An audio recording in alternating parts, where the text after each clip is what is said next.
good? What's good? What's good? What's Zam? Let y'all get up in here, man. What's Zam? Let y'all get up in here, man. Look, I know I dropped my thumbnail a little late, man, but I'm gonna let y'all get up in here, man. What's good? What's good? What's goody? What's goody? What's goody? I'm gonna let y'all get up in here. What's good? Another live one today. Another live one today. What's good? Don't forget to hit that like button as you come on in here, man. They coming in here fast. What's Zam be well? What's Zam be well? I can't wait to hear your thoughts on this, man. We're gonna let them get up in here first, though, man. We're gonna let everybody get up in here first, though, man. We're gonna let them get up in here first, though, man. Hey, last night was a live one, man.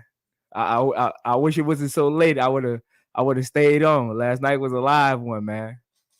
I got to get on that Discord. I'm gonna create my Discord probably the end of the week, so I can start doing the power shows on there, man. What's Zam, guy? What's Zam, man? You was missing in action yesterday, man. Where you was at, man? Hey, how my volume sound? Give me a thumbs up if my volume good, cause I've been messing with the volume thing, so I didn't test it out before I came on. Let me know if it's too low or too loud. Let me know if it's too low or too loud. Yeah, you were missing in action yesterday, guy. We was getting to it, man. You was missing in action, man. We was getting to it. Oh, bet, guy, bet. What's Zam, Jay? What's Zam? What's Zam, Jay? Bet. Yeah, I was messing with the volume thing. I'm gonna let y'all get on in here, man. Look, I had an epiphany, right? I woke up. I was gonna do a whole different stream that I promised y'all yesterday, but you was at a party till late. What kind of party you was at, man? Better not be one of them Diddy parties. What kind of party you was at, man? We need to see the flyer. We need to see the flyer. Guy, you can't comment till we see the flyer. What kind of party you was at, man?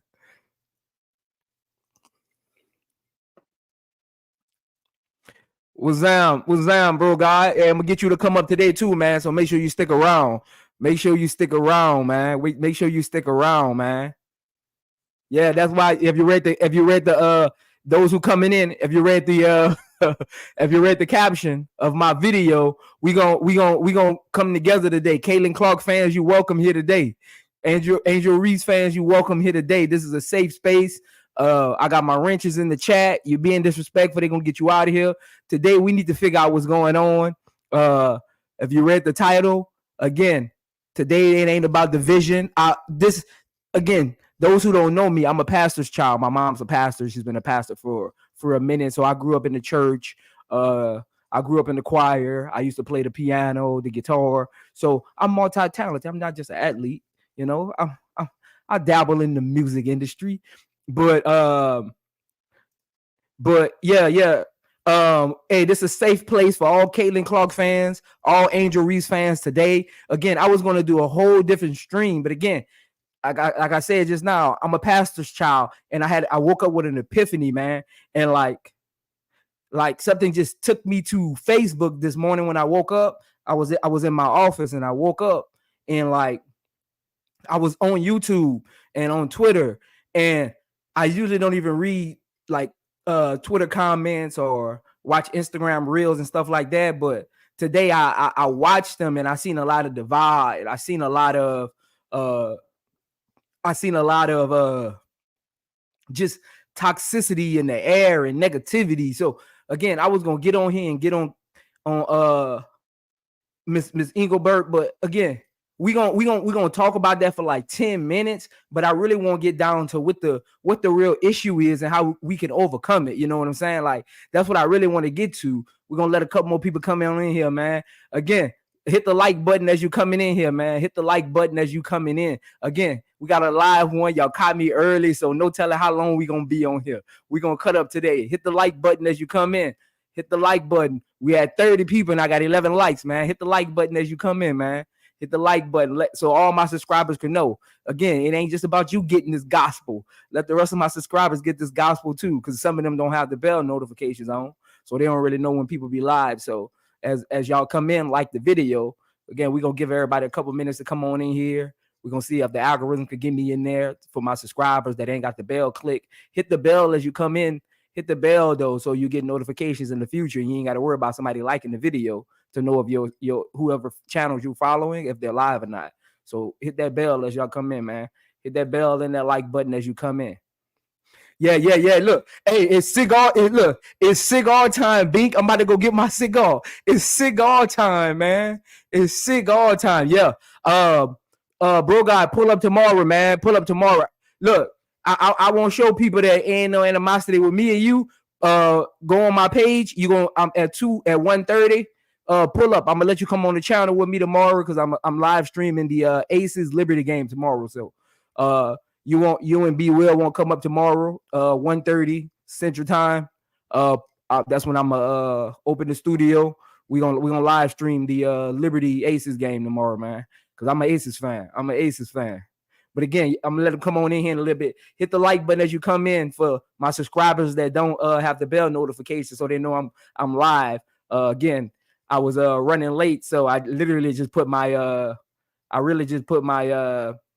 thing up. So hey, we gonna get to it though, figure. We gonna get to it though, figures. We gonna get to it, figure drawing. We gonna get to it all. We gonna get to the bottom of it again. This stream was really gonna be about Kathy Engelbert, but I had an epiphany, and I said, you know what? It's got too much toxicity going on YouTube today.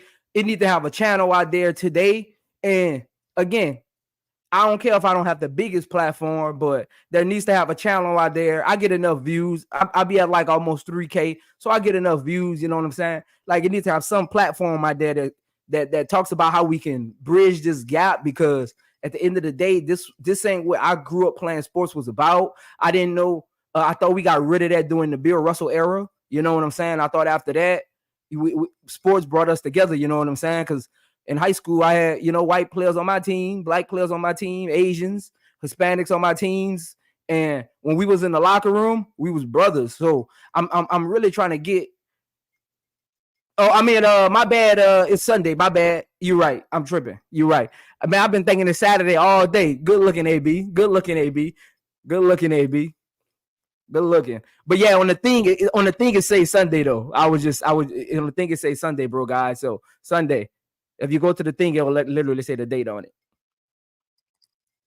But again, hey, look, get y'all whiskeys, get y'all cigars, my beautiful ladies, my beautiful, beautiful ladies. Go get your wine, put your bonnet on, wrap your hair, put them cushion slippers on, because we about to have this is the first stream where I really want to have a actual conversation. I'm not up here to educate anybody today, and y'all know I'm big about that. Yeah, let's go Aces. Let's go Aces. Today is about a conversation. And again, even those who just be watching, I really want y'all to get over the fear. You don't have to have your camera on. I want y'all to get over the fear today of just coming on the panel. I want to hear, again, over here at I Am Zoe Media, we're a family. So those who are just listening, I want y'all to, hey, you don't got to turn your camera on over here. As long as you got volume on your phone or whatever you listening on your iPad, if you're listening on your kids' Kindle Fire thing, whatever it's called. I don't got no kids, so I don't know what it's called, but I know it's Kindle something. If you listening on there, hey, you don't got to turn your camera on. Again, today we gonna find a way to bridge the gap and like come up and be realistic. Hey, no toxicity, no negativity today. Come up and be realistic. Today we gonna just bridge the gap in the conversation. If that's something you want me to mention, make sure you put it in the chat. I'm gonna give them a few more minutes to come on in here, and we gonna get to it, man. We gonna get to it. We gonna get to it. We gonna get to it.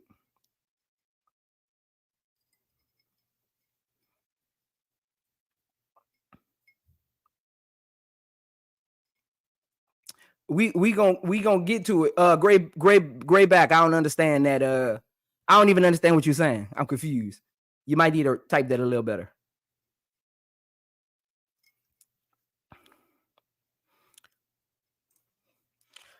I think social media has allowed persons to be disrespectful without consequences. Could be. But again, we gonna get to it.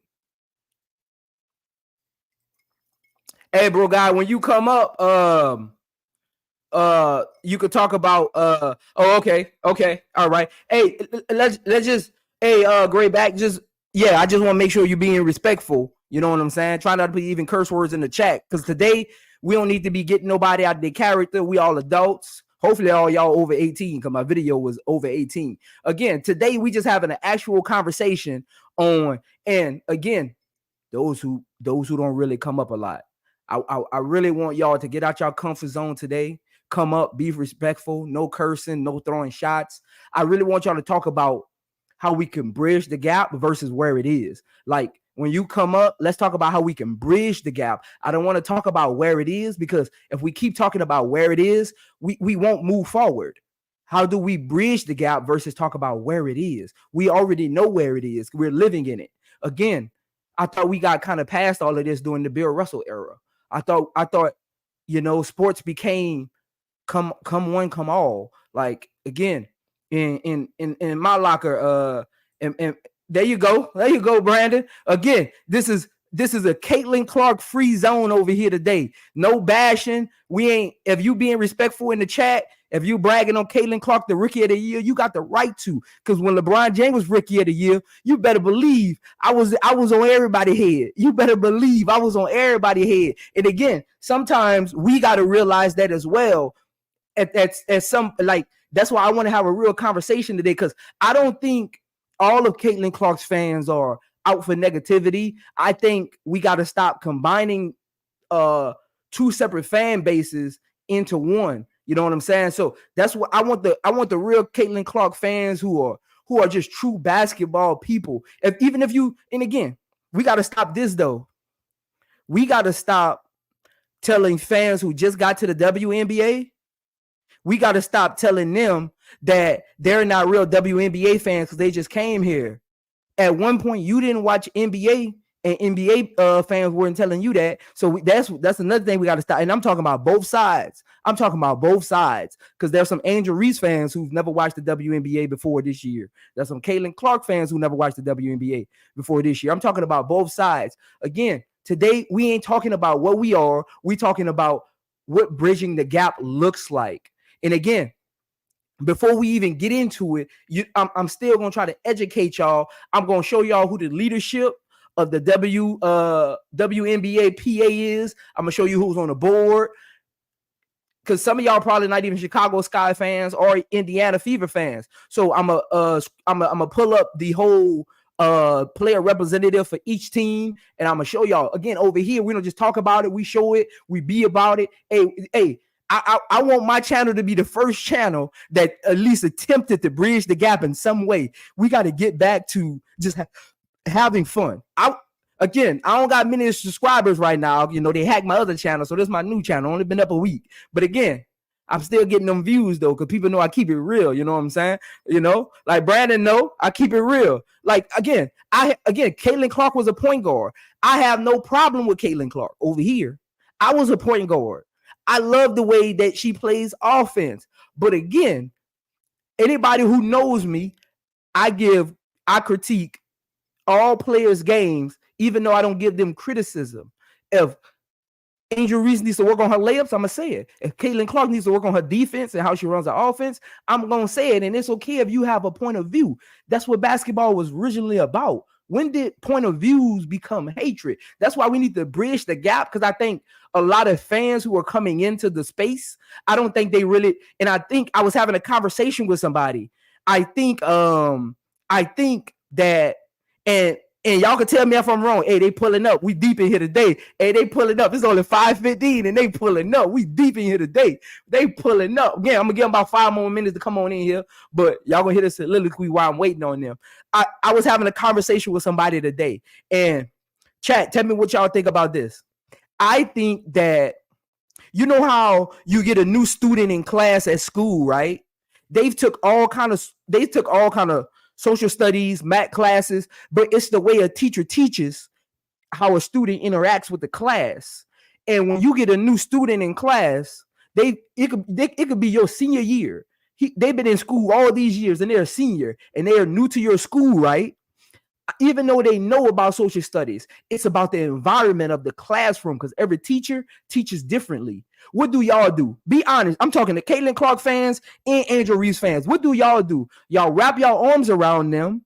If they speaking and not raising their hand, they don't even know that they supposed to raise their hand because in their last social study class, they just spoke out loud. This teacher right here, you got to raise your hand because she gives soliloquy, long speeches, and she really wants to get everybody's opinion, right? So what you do, you tap them on the shoulder, be like, now put your hand down, dog. You be like, put your hand down, dog. Now you got to, raise your hand, raise your hand. Again, I think that's the gap. I think we're letting them come into the space, and it's okay if they feel some type of way. We got to educate them with just the understanding, and I think that's one of the things I want to talk about today. How does those conversations look of educating them on the understanding? Because again, there's new Angel Reese fans to the WNBA too. There's new Cameron Brink fans to the WNBA. There's new Rickea Jackson fans to the WNBA. So again, we got all these new fans coming in, even into the sports world in general. A lot of them didn't watch sports. A lot of them didn't watch sports before the CaitlincLark, Angel Reese stuff. So again, they hear debates, they hear yelling, and some of them might take it personal because they're used to, like, if I'm in the streets and somebody yelling at me, you gonna respect me. I'm a grown man, I'm a woman. You ain't gonna talk to me like that. But in sports circles, those conversations happen. That's why I want to talk today, and I want y'all to come on the panel and talk about like what it looks like. And again, it's okay to have a difference of opinion. It's how you display your difference of opinion that really matters, right? It's how you display your difference of opinion. If you're in class and your teacher says 2 + 2 = 4.5, you're not gonna yell and call her. You're gonna be like, oh, I think you made a mistake. I think you mean 4. You get what I'm saying? Like we choose and dictate how we want to approach things. And again, it's really Gray back. Yeah, Gray back. Remember what I told you. I'm Gray back. You're gonna have to chill because remember the people in the chat, they just giving their opinion, and you literally doing what I'm talking about. Yeah, Gray back. Gray back. I already know you cool, but I'm just saying, I'm just trying to give you an example right now. The people in the chat got a difference of opinion, but now we doing the name calling, we doing the blame game. We try to get the one up when sports isn't really about that. Sports is about, I like my player, you like your player, I like my sport, you like your sport. What's good about your sport? What's good about my sport? Why is it better?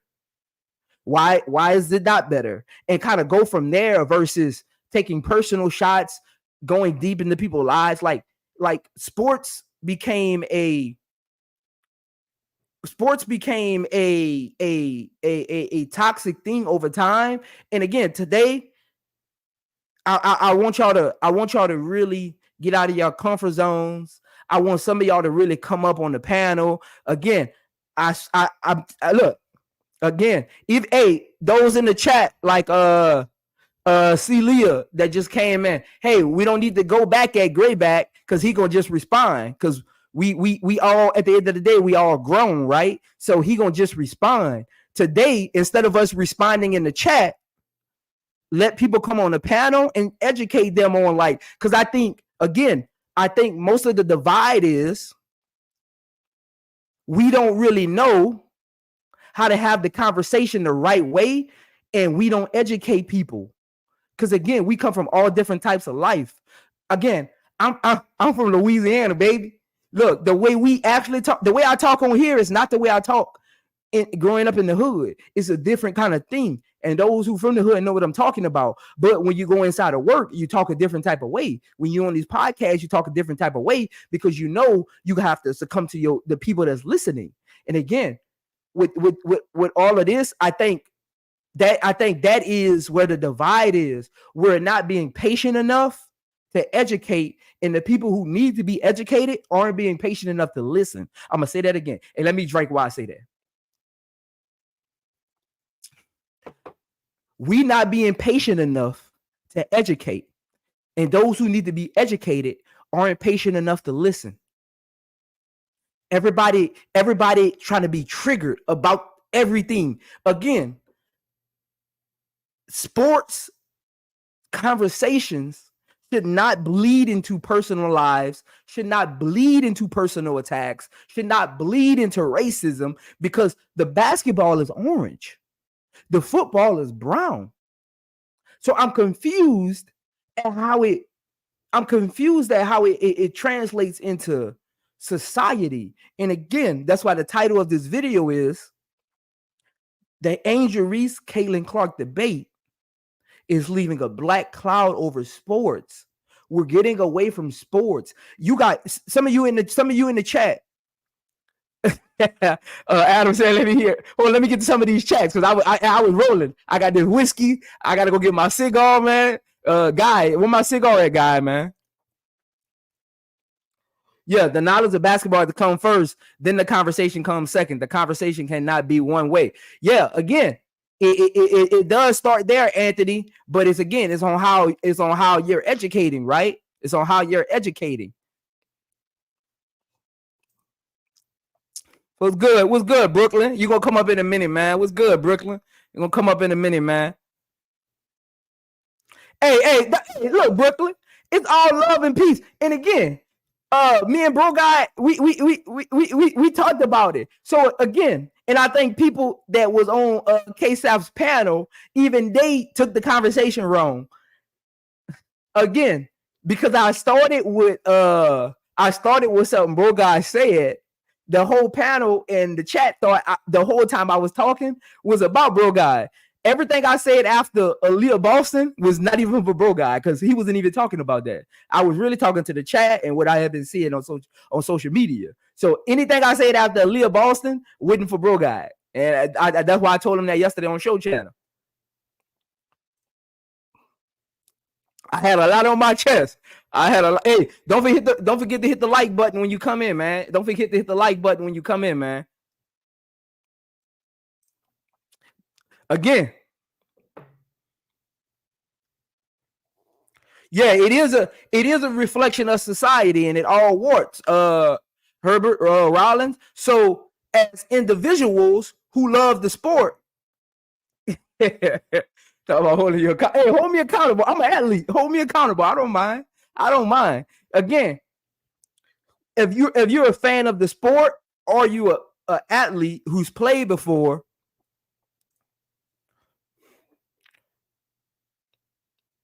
yeah, that's what I was saying. A lot of the people who showed up after or people who had just met me for the first time thought all of that thing was for bro guy, but that's honestly how I talk. A lot of them in the YouTube circles, they just not used to the way I speak because a lot of people don't talk like I talk and speak like I speak. So again, that's the same thing with that. Like people take situations and then try to combine them into what they've seen already. So you got to educate people. I didn't get upset with anybody who felt like I was attacking anybody. I kept it cordial, and I'm still keeping it cordial because I'm being peaceful, I'm being patient, and I'm educating them. And without even saying I'm educating them, they're learning the way that I talk, the way that I speak, and they're being educated about it. And again, over time, they grow accustomed to it, and it's like, oh, that's just how Prince talks. That's just how Zoe talks. So again, it's all that. The idea you have with Brooklyn and making a basketball masterclass is good. Have people invest in a similar to Patreon. Then the ones that invest can create a community off that. Yeah, I mean, hey, Hey, they don't be knowing Brooklyn. Hey, I'm from Holly Grove, man. I'm from Magnolia. I'm from Holly Grove, man. I'm from the Magnolia. James said, bro, I respect you tremendously. However, I do not believe you can bridge the gap no matter the color of the ball. It will always exist as strong as an exception. Again, James, hey, I respect you. I respect people of all races, all colors. You know what I'm saying? Again, James, I agree to a certain extent because at the end of the day, I bridge the gap. Again, when you think about issues like this, right? I think a lot of confusion happens because we trying to be so big about it. We trying to change everybody's mind, and if their mind don't change, we lose faith in trying to do it, or we just give up on it, or we think negatively of them, right? Again, when you think about bridging a gap, it ain't about the whole entire entity of society. If 2 to 3 people can leave this chat today really understanding how sports talks happen and how it should go and how it should be respected, we won today. So that's how it goes. You're not gonna impact society in one moment. That's not how that happens. Because at the end of the day, we always got our own ideologies. But at the end of the day, if you can help 2 to 3 people understand and educate them on how sports talk goes and how effective it is when it's done respectfully and right, you won. Because at the end of the day, that's what it's really about. We just get up here to educate people, help people, bring people into the sport, help bridge gaps in any way we can. So it really ain't about the whole entity. It's about just changing one heart at a time. And over time, that person whose heart we change today, they'll change somebody else's heart. It's a trickle effect. And I think a lot of people get caught up in, I can't change the whole society. You're going to stress yourself out thinking like that. But again, hey, hey, look, hey, I be educating them, Brooklyn. Ever said I play cricket and soccer, and those 2 sports have problems that are reflective to societies. Yeah, all sports, you can't change where you can't change you can't change where a person's background comes from. You can't change the culture they bring into whatever sport. Because if you think about basketball, it's made up of different cultures, right? But when you're having conversations about the cultures, when we're in the locker room, we know how to be respectful, whether we agree or not. Some people don't believe in Christmas and don't want to celebrate it. When you're having a Christmas party, they can't come because they don't celebrate it. We don't say, oh, well, you too good for us, or oh, why you don't you see where I'm going with that? But it's how you reciprocate. Again, emotional intelligence is so important when we're talking about sports. Those who don't know what emotional intelligence is, Google it. You got to have a growth mindset because the sports grow. Everybody's intelligence grows over time. The society grows. You have to have emotional intelligence and you have to have a growth mindset when it comes to sports. Society grows. We learn new things. We learn new words to say. We learn our new favorite players. The subjects change. The game changes. So the type of player we like changes. That's where the emotional intelligence comes in at. So when we having those conversations, it should be the furthest thing away from what we don't like about someone and more entwined with, okay, I see why you like them, but I like this person, but we still cool. Like that's where the conversation should end at. I see why you like them, but I like this person more, but that's cool that you like them. Why can't that be the conversation? Because a lot of people, when they're having the conversation, emotional intelligence is furthest from the truth. Emotional intelligence should be the most important thing. And again, I'm educating y'all. Those who don't know, I actually train CEOs and stuff like that at corporate businesses. So that's why I talk like this. I actually do that. You know, one of my degrees is literally business communication. So I actually do that for a living. I train like managers, CEOs, corporate offices on like emotional intelligence, growth mindsets, how to train their employees, how to treat their employees. So over here, you're getting firsthand knowledge from someone who's actually educated in the field and not just watch some YouTube videos. That's why I'm approaching y'all with emotional intelligence and growth mindset, you know, things like that. You're not talking to somebody who just been through it. You're talking to somebody who educates others certifiably. So again, it really is. So again, before I let y'all up, and we people still coming in. Hey, hit the like button as you come in. Hey, today it's all love. Honestly, let me stop real quick. This is what I like. This is what I like. When I said we don't got to approach Gray back with negativity because he have a difference of opinion, everybody stop trying to bash his opinion and just started giving their own. You see, that's what we need to start doing. Nobody's going that great back. I'm reading the chats right now. Nobody's really going that great back anymore because he hasn't said a curse word. He hasn't like said anything racist. He's just giving his opinion, and just me saying that they're looking at it from a different point of view. That's what we need to get to. And again, you're not going, like I told Herbert Rollins, you're not going to change everyone's opinion, but you can help people see it from a different point of view and give them a different perspective. And maybe that approach helps bridge the gap a little bit. Again, sports is supposed to be a place where we can have comfortable and uncomfortable conversations without feeling attacked. That's what sports was supposed to be.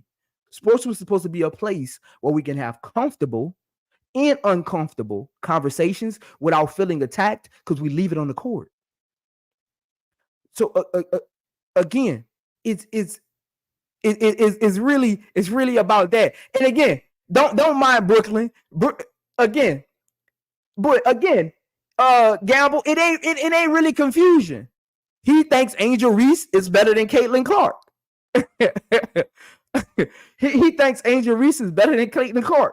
Some people think Caitlinclark, who it was. I forgot who it was. Let me go back up and find him. I forgot who it was that came in here. He got Caitlinclark's picture. But again, it's all respect at the end of the day. It's all respect at the end of the day.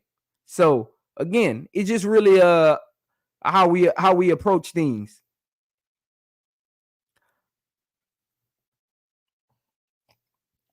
Again, my wrenches. Yeah. Again, no matter how Herbert said, no matter how much you talk to me, I would never like English cricket team. Again, you don't have to like the cricket team, but you can understand why they play like they play and move on. You don't got to lose sleep over it. You get what I'm saying? So again, like product. I ain't even mad at him for saying that. That's his opinion. I'm putting these on the screen because I want to show y'all how to really approach these. Because again, some of y'all like LeBron more than y'all like Michael Jordan, and no one attacks you about it. They be like, okay, but Michael Jordan better. Or vice versa. Okay, but LeBron better. So again, I think I get it. I get it. You got some that come from a place of hate with every opinion they make. We can't give them a voice. Let them stay on the keyboard. Once we start giving them a voice, then it becomes an issue. My wrenches. Don't block anyone in the chat. I want to see where we going with this. Gamble said, "Hey, okay. I'm gonna look, Gamble. After the thing, I'm gonna change it to an orange cloud." Since the basketball orange, I'm gonna change it to an orange cloud, man. But again, don't block nobody in the chat. Let them get their takes off. Unless they cursing in the chat, just let them get their takes off. Y'all know the one that you really got to get rid of. My wrenches. Let's be mindful of who we blocking from the chat. Y'all know the ones y'all got to get rid of. Those who are just coming up here saying Caitlinclark is better or Angel Reese is better, we're not getting rid of them. So it is what it is. Again, today I'm gonna let y'all up. Be respectful, no cursing. I don't want to talk about where we are. And again, a lot of the chat is still talking about where we are. Again, today is not even a debate. Today is a conversation. Like, let's have a conversation. And again, some people are saying like they gotta listen, or some people are saying they gotta educate better. You can't do either of those things without a conversation. Because when you go to school, the first thing the teacher does, she doesn't teach you. She has a conversation with you about who she is or who he is, whoever your teacher is, what class this is, what you're going to be learning. You see where I'm going with this? Again, I do this for a living. So I'm really, y'all ain't just walking to somebody's YouTube channel who's just passionate about teaching people. I do it for a living. So like, again, it's just really about how you have the conversation, So again, this is a session for y'all. I just wanted to get it going. We've been in here 30 minutes. People still coming in. Hit the like button as you come in. Hit the chat. Hey, today it's a safe place for all WNBA fans, all NBA fans. You want to have a LeBron Jordan debate? We can talk about that too. But it's gonna be a conversation. Again, let's have why we can't have a conversation? Why we got to say if this person does this, then we could do this? Why we can't just have a conversation? Again, we get tied up into what someone else is doing versus learning how we can move on, how we can bridge the gap, and maybe they'll meet us halfway. Sometimes you got to take the first step. And again, it comes with swallowing your pride, understanding, leaving your ego at the door. You know those little sayings? It starts there first. And again, we all not going to take the first step. So you're going to have 1,000 people in a room and maybe 50 going to take the first step. And those first 50 people going to motivate maybe 10 more people to take a step. And one of those 10 people might motivate 5 more people to take a step. You see where I'm going with that? Again, but we got to take steps. We're not going to bridge the gap in one stream. We're not going to bridge the gap with one president, with one generation, but we can take steps in understanding we can educate along the way. And hopefully along the way, we bridging the gap by educating each other and having an actual conversation rather than saying, oh, this is why I like this person. And this is what I think of you because you don't like this person. That's not even a debate or a conversation. Like, that's just hating. Like, that's not even a debate or a conversation. Again,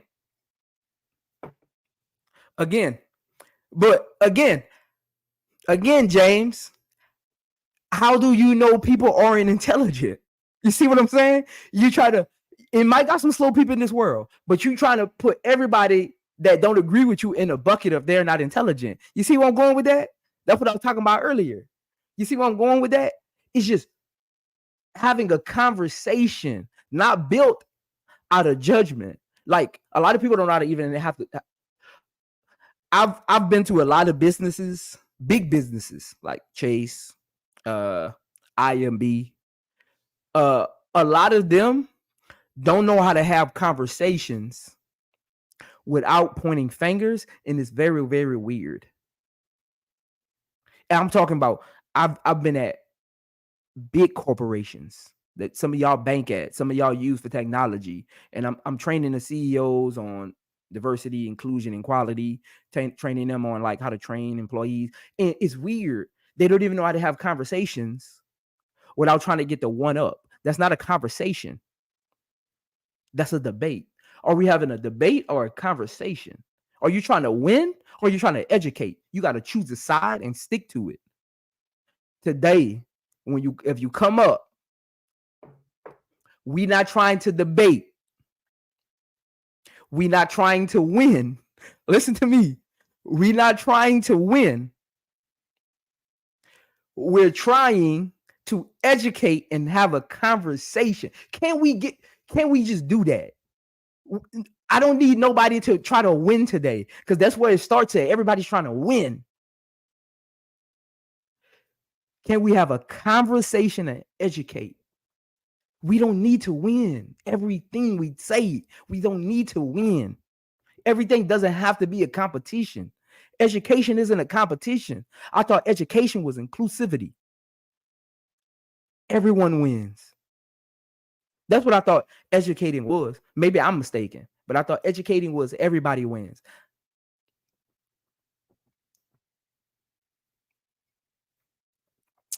And again, I'm reading the chats right now. We can't let, again. Hey, you're gonna lose today, Brooklyn. You're gonna lose today, Brooklyn.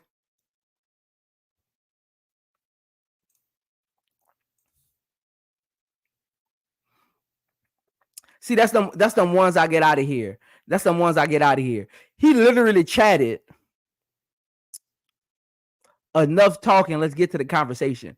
What are we literally doing right now? That's why I'm confused. He's trying to win something. That's why I banned him. If you're in my chat and you're trying to win something, I'm gonna ban you. That's why I don't want my wrenches to ban you, because I want to ban the ones. I'm reading the chats and I really want to get to them. I'm reading the chat and I really want to get to them. So that's why I want them to ban nobody. I'm gonna ban them.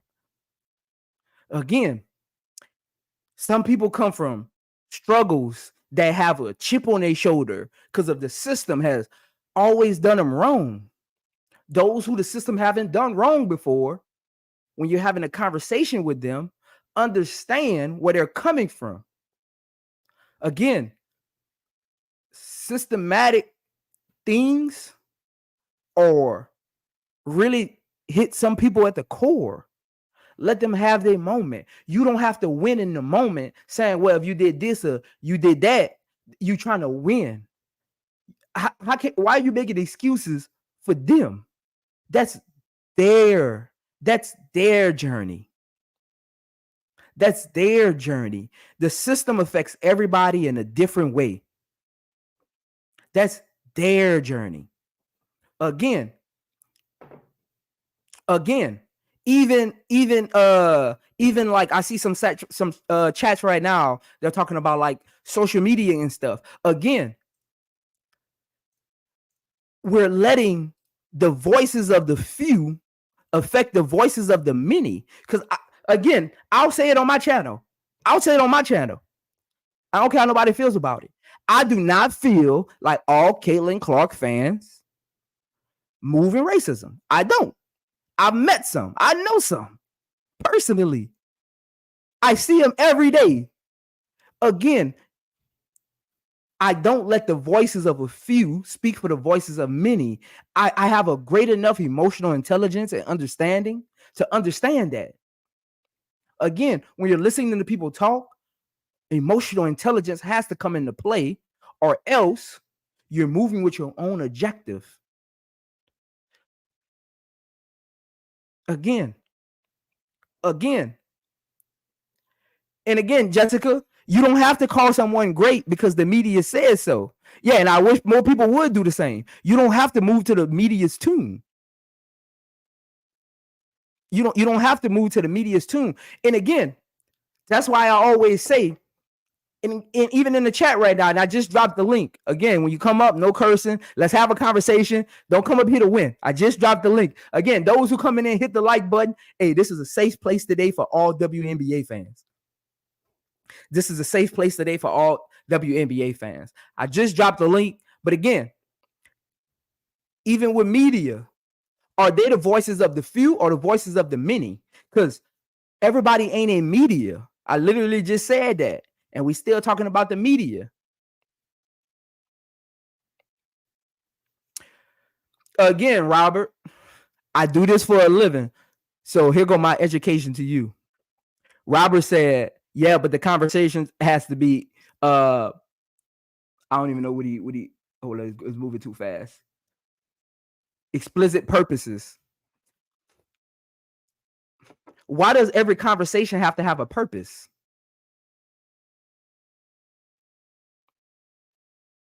That's a different objective. Yeah, that's what I'm saying, Herbert. Now you literally saying what I'm saying. He come back and say, hey, Zoe, you should let the conversation evolve organically. That's what I'm talking about. Why should a conversation have a purpose? Let the conversation happen and organically let the purpose create from the understanding from the conversation. You don't have to go into a conversation with a purpose. The conversation isn't a purpose. The conversation is so you can know how I sound, my culture, what I think, how I talk, how I move, how I incorporate things, what my growth mindset is, what my emotional intelligence is, what my IQ is. That's what conversations are about. Conversations aren't about having a purpose. That's what school is for. Again, conversation should be a normal thing in society. Everything doesn't have to be tied to something. Because when you start tying stuff to something, then you start labeling conversations. You start labeling a conversation political. You start labeling a conversation racist. You start labeling a conversation systematic. When you start tying conversations to something, why can't my conversation just be my conversation? Why can't the conversation be called Zoe? Why does it have to be called political? Why it can't be just called Zoe? Why it can't be just called Prince? You see where I'm going with that, Herbert? Hey, I'm here to you gonna get that gospel today. I'm one of them ones. I'm different. I'm one of them ones.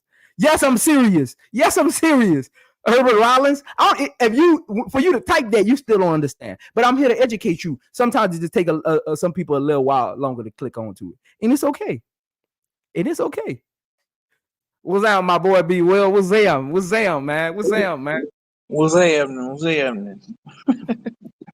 What you got on this conversation, man? Let's have a conversation, B Will. Let's have a conversation. Nobody needs to win. Man, you know I'm all about the conversations. I think I have a catchphrase I use all the time. If you have the right conversations, you can avoid confrontations. You know what I mean? So if you want to really, conversations should be about understanding, right? Conversations don't necessarily have to be about winning or convincing. It's just about understanding. Right. Hey, hold on. Hey, Brandon, you got to show your face. You ain't never come up before. You got to show your face, man. You ain't never come up before. Hey, and Brandon, can I get a thumbs up? No cursing, because you ain't never come up before. Brandon, you're gonna have to give me a thumbs up before you come up. You ain't never come up before. I gotta make sure you solid. But again, what's down, bro? God, what's down, man?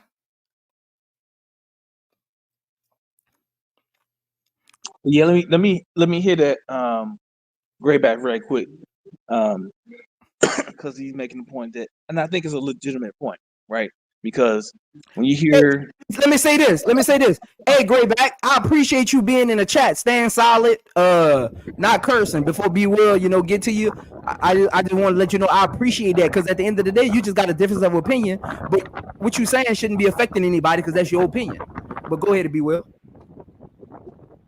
Yeah, so I was, he made a good point that in the media and a lot of times on podcasts or in people's live streams or chat rooms or whatever, you hear people talking about Caitlinclark fans. You hear people talking about Angel Reese fans. And you hear people talking about Caitlinclark's toxic fans. You got to understand that if that does not reflect who you are as a normal fan, we ain't talking about you. Right. You know what I mean? I don't understand why the normal fans, like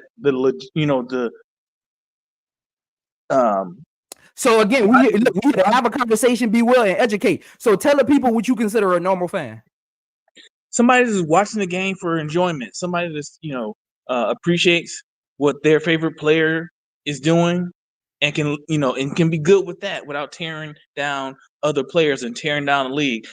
If you're a Caitlinclark fan, if you love Caitlinclark, you don't ever have to say how crappy the league was before she got there. Because what's the point in saying how crappy the league was before Caitlinclark got there? If the league was crappy before Caitlinclark got there, guess what? No matter how many more eyes she brings, the league is still going to be crappy, and she's going to be playing in a crappy league. So why do you want to be watching Caitlinclark playing in a crappy league? You know what I mean? Like, it doesn't make sense to me. So what I'm saying is, when we're talking about the toxic fans, we are talking about the toxic fans, not the average fan. You know what I mean? It is the handful of fans that are Caitlinclark fans that are toxic. It is the handful of Angel Reese fans that are toxic, right? We aren't talking about. Hold on, B Will. Brandon and bro guy, y'all come off of mute. Hey, we having a conversation. We ain't debating. We love y'all. I want y'all to bounce back. What are you saying? I'm listening to B Will, right? Because he's making a good point, but I want to let him say everything he got to say before I talk. Yeah, I was just trying to listen to what he's saying, because it's hard to y'all come off of mute though whenever he finished though. I put it on mute because I want to hear what he's saying, and I don't want to interrupt with just somebody talking. I love that. Appreciate it, Brandon. All right, B Will. Appreciate that, fellas. Yeah, I mean, that's pretty much the sum of what I have to say, man. It's like, don't attach yourself. If you're sane and rational and just a normal fan of basketball, a normal fan of these players, then please don't attach yourself to the comments that anyone makes about the toxic fans, because it's very clear. Usually those words come up: delusional, toxic, Clark. You know what I mean? It's generally very clear who people are talking about. Same thing with the toxic Angel Reese fans, because there are some out there, right? When we're talking about toxicity, we aren't talking about the wholesome ones, the normal ones, the people that just trying to have a good time with their family. We ain't talking about you if you don't fit that toxicity. Once again, I guess you're saying, because a lot of people that do watch the game, there's a lot of people that watch the game that don't even text at all. They don't be on social media. They got work. They spend time with their kids. So you're not really talking about those people. Mm-hmm. Right, 100%. Yo. So let me tell you guys my experience, right? With women's basketball. I like anybody else. I was watching the NBA before, and then I Hey, would one of y'all check out got like bad. One of y'all WNBA. got hold on, bro, guy. One of y'all got bad like wind in the background or something. One of y'all driving? That Who might driving? be me. Yeah, No, yeah, hold yeah, on. yeah. That's on you? All right, cool. That was me. All right, cool. So my experience with with women's basketball started out when it caught my attention like after the pandemic, because this was when the Sky were playing the Mercury. That was the first Sky Championship, 2021, and I think at the time it was I saw the meme. They caught the meme with Sophie Cunningham and Kalia Copper. They were going at it one-on-one in that final. So I knew a little about women's basketball, but that was the first time it actually caught my attention. And then that clued me into women's college ball. And that was when they were talking, like the first name I heard was Paige Beckers. And then the second name I heard after Paige Beckers was Caitlinclark. And when she really came to my attention was when they beat South Carolina. At that time, I did not know anything about Angel Reese, right? I didn't know anything because I wasn't following college ball like that. So then Right.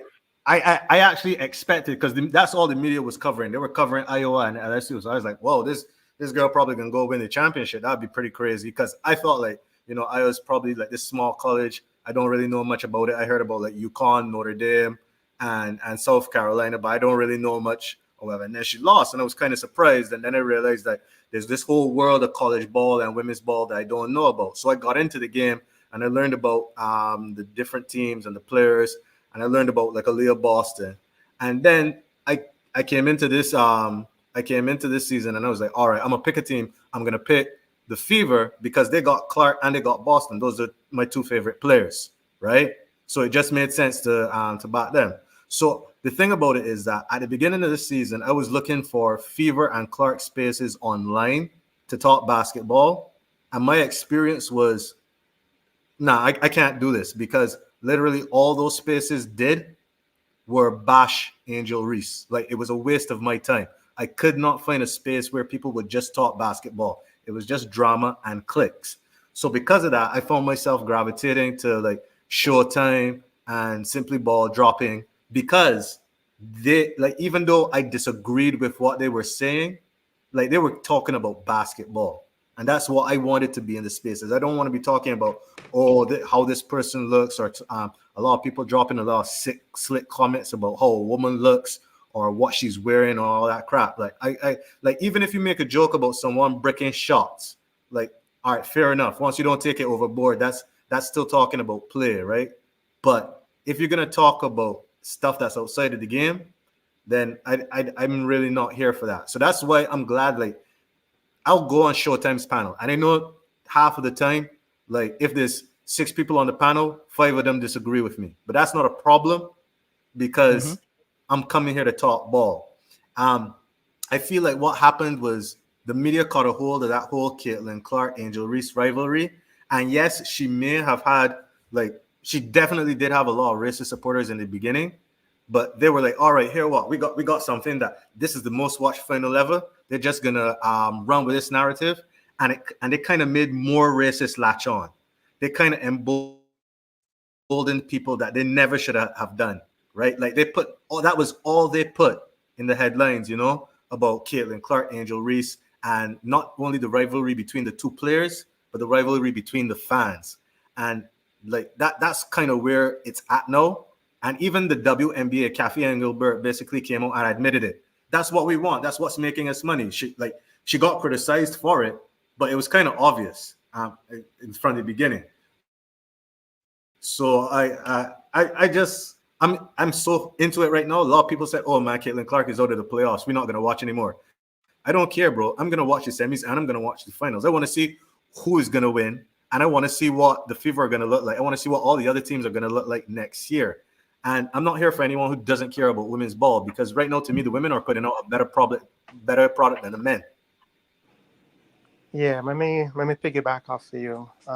The thing is with the whole like women basketball, like even with CaitlincLark, some people, your CaitlincLark come from college. I'm like, we need to look at the bigger problem. There, you know, the WNBA at whole, there's a lot of problems. Like, why is that these tragedy that come out of women college?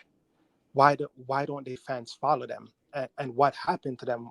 You have all these people that are great in college, and soon as they go to the WNBA, their fan base is not there, or they didn't get followed. And you're like, yeah, this kind of, if you think about it, it don't make no sense. If this person was balling in college, her fans usually should follow her. That's like you watching LeBron James from high school, and LeBron James go to the NBA and millions of people just abandon LeBron James. That wouldn't make no sense to me. That I would have to do a research, like why would LeBron fans with his skills, and they really appreciate him and watching him from high school, why would they abandon, millions of people abandon LeBron when he go to the NBA? And I'm like, yeah, I don't think that make much sense. So that's by design. There's a lot of good college play, and I think when they go to the WNBA, they stifle them. Some of them don't get play.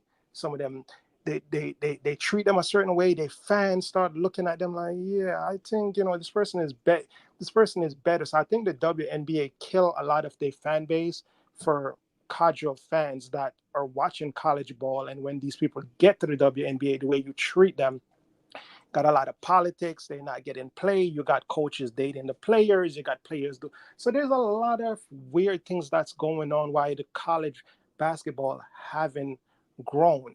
So it's just like even with CaitlincLark. Like me, CaitlincLark is my favorite player in the WNBA, but Angel Reese is my second best player. So like I don't care who been there, Angel Reese and CaitlincLark, those are my players. Then after that, who's my third girl that I like? Maybe Ifiso and the Lynx. So like I don't really mess with Asia Wilson. I don't mess. A lot of these girls are messy, but it's not just the players are messy. The managers are messy. The people on the team, they're messy. So they promote this toxic environment. And I think if you get into women basketball and you want to know what it is, you got to actually do the research and see what's really going on, and these people that are in high places, why the game haven't been growing.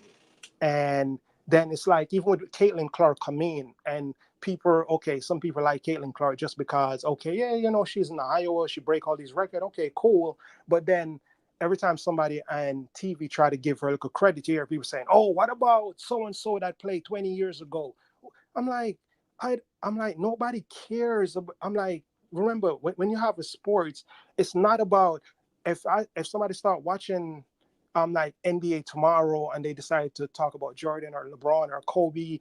I'm like, why would somebody go back and say, oh, what about like when Magic was playing, or oh, what about when Larry Bird was playing? They didn't bond then. They didn't watch the ball then. They watching the ball now. There is no reason for you to bring up Larry Bird or Magic Johnson because they say they love LeBron, or because they say they love KD, or because they say they love Steph Curry. Oh, they know where you're trying to change their mind of saying, oh man, if you would have seen when Magic was playing, if y'all would have seen, he don't care about when Magic was playing. He's watching the sports now. He wasn't born then. He didn't see their era. So you don't need to shame them and try to make them feel bad because they wasn't around to see. No, they're around now. They're watching the game now, and they're talking about what they're seeing now. So I hate people that are forcing you to feel bad if you're watching a player now and you appreciate them for the skills that they have to the game right now. You want to shame them, and no, don't shame them. Embrace them. Yeah, those people, remember, in those times when those people did what they did, they get their credit, they had their fans, but you know what? Their time come and gone. How much did they do for the game? Did they grow the game? How much did they do for the game when they play? Yeah, the money wasn't the same, so of course they didn't get paid the same. But we got to live in the time, and we cannot shame the new players because you feel like somebody back in the days should have get more.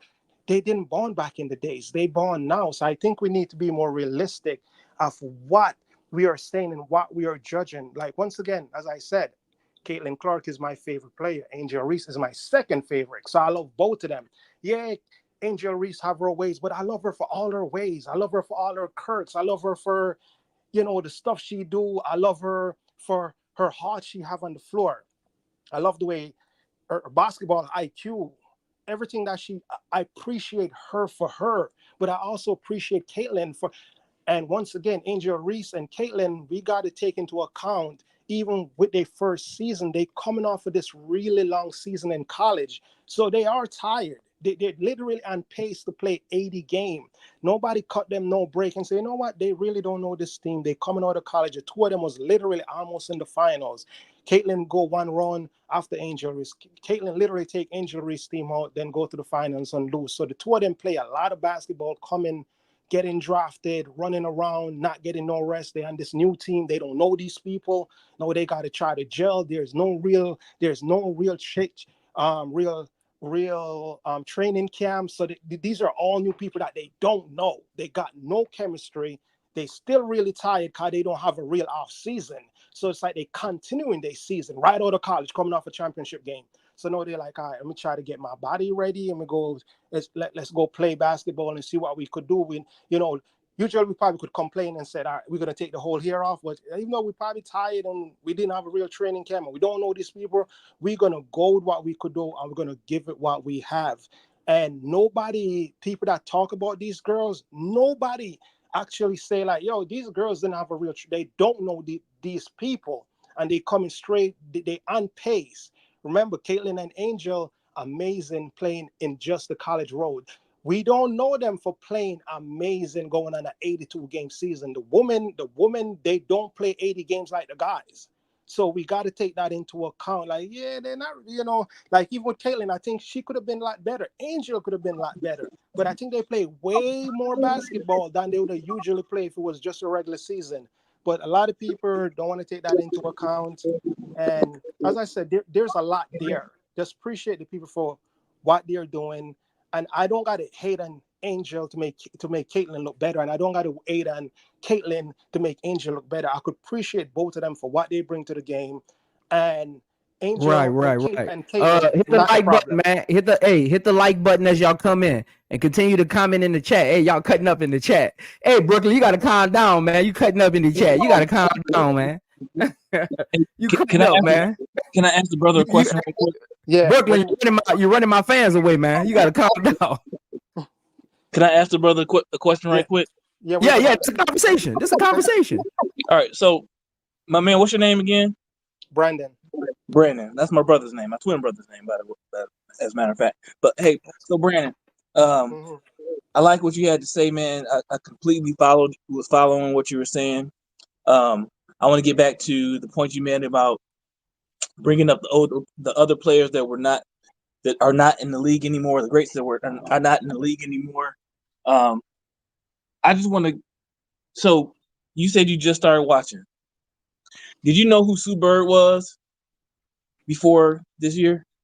No, as I said, I casually, I'm the kind of person like I watched the WNBA a few years, like I'm working and I put it on in the background, but I know none of the players.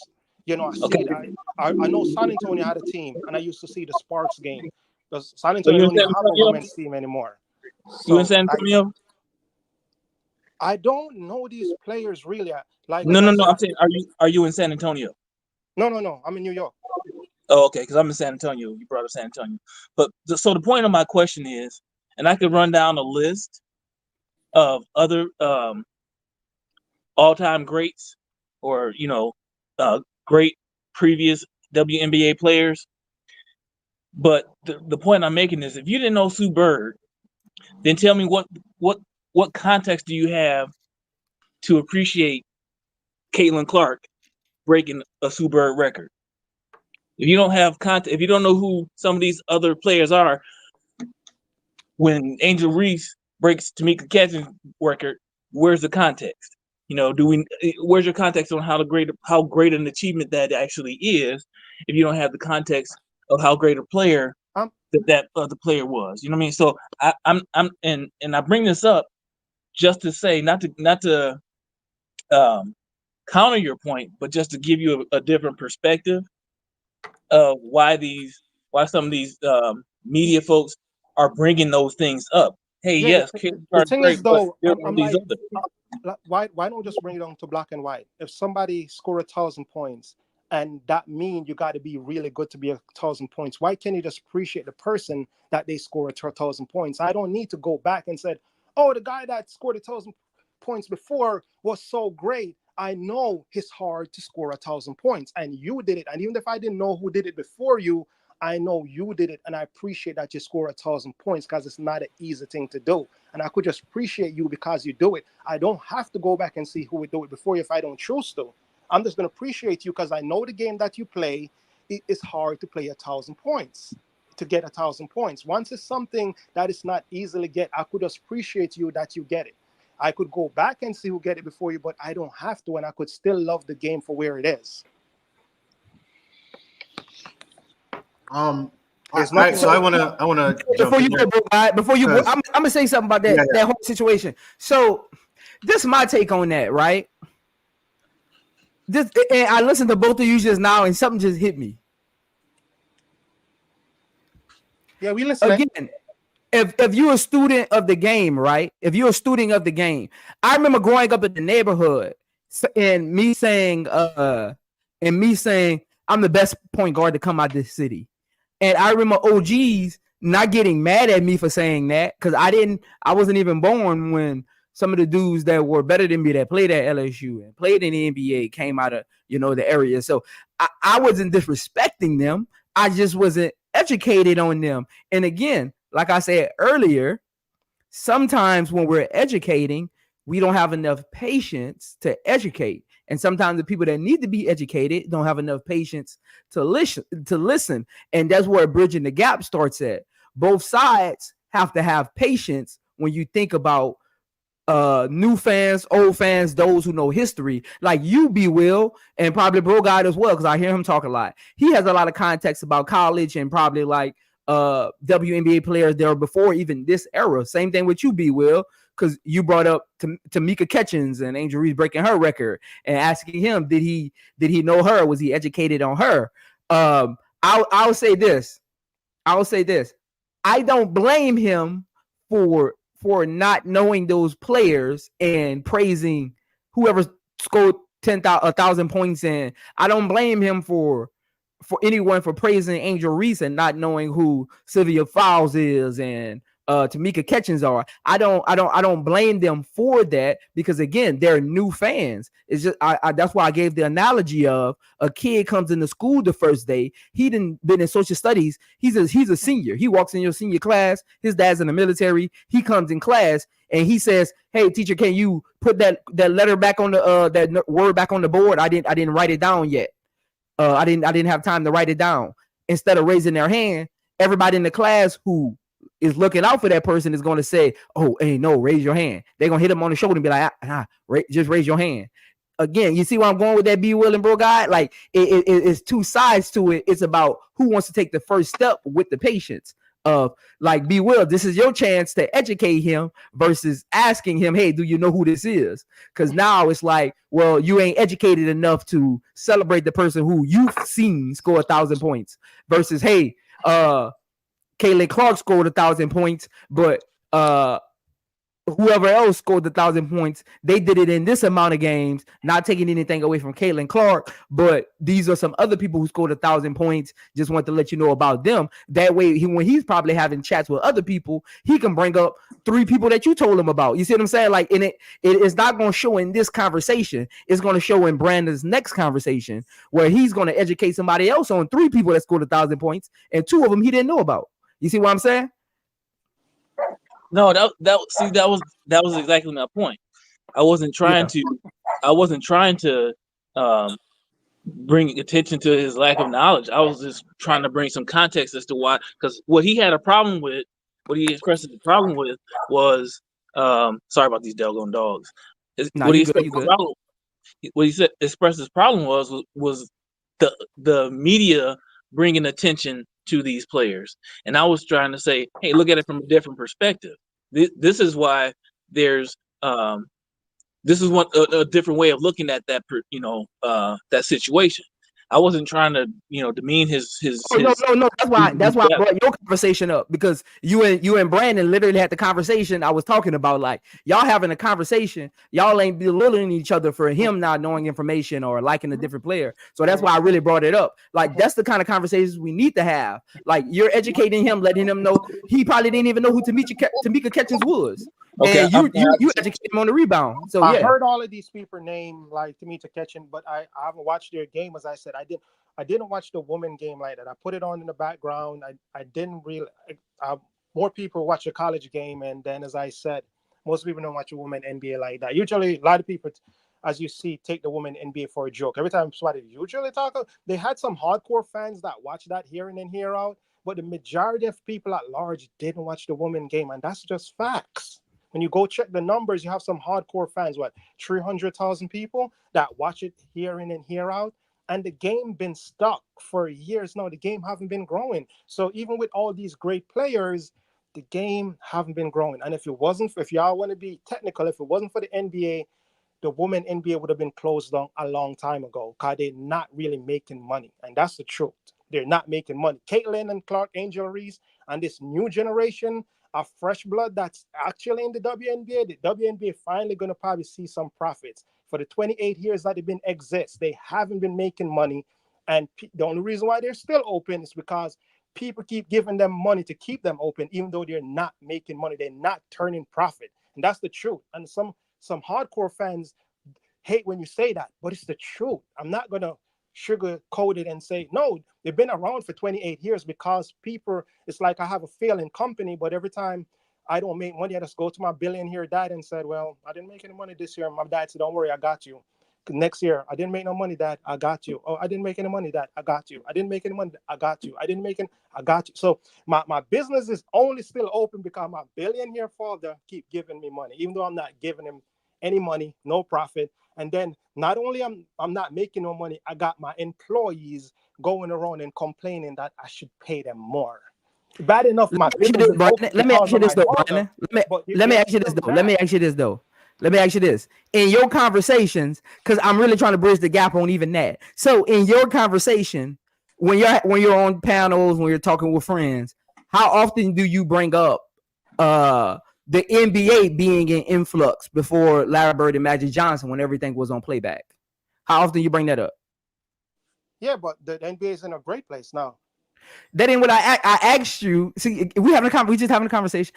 How many times do you bring up where the NBA and the ABA was before Magic Johnson and Larry Bird came along, and everything started going live streaming versus playback? Yeah, because they make the adjustment that they need to do. And as I said, once again, the WNBA, when people talk about that, I think if you're a real fan of the WNBA, you shouldn't get offended. What you should do is get mad at the people that they have in higher places, why the game haven't been profitable in 28 years. Like, if I love the WNBA and I've been watching it for 28 years, I would be mad at the people, especially if I've been watching it for 28 years. And I know we had some good players. You know, I would be mad why the game wasn't profitable and why we got stars that I know is good and why the game didn't grow. That's when, as I said, they got people in high places that need to get fired.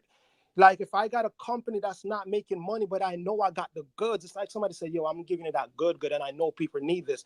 All you got to do is sell it. So if I got the talent and I know I should be making money, and I got people that I'm putting in places to make sure I make money and I'm not making money, heads got to roll. You know, if I got, I get that though. But again, like I said earlier, let me know when I can hop in, Prince. I got you, guy. Like I said earlier, what really matters right now is how can we bridge the gap? We already know what we are. Again, this new generation and the next generation is going to bring even more fans. Again, it has to evolve. Well, again, the conversation shouldn't be about the WNBA not making money. The conversation should be about it's a business where we hold on. Profitable. Hold on, Brandon. The conversation shouldn't be about where the WNBA was. It should be about where the WNBA is going. That's why I asked you. That's why I asked you. They're still there. So, but that's why I again listen. Again, listen. Chill, Brandon. Chill. Let the man talk. He's giving again, Brandon. That's why I asked you. Let him talk.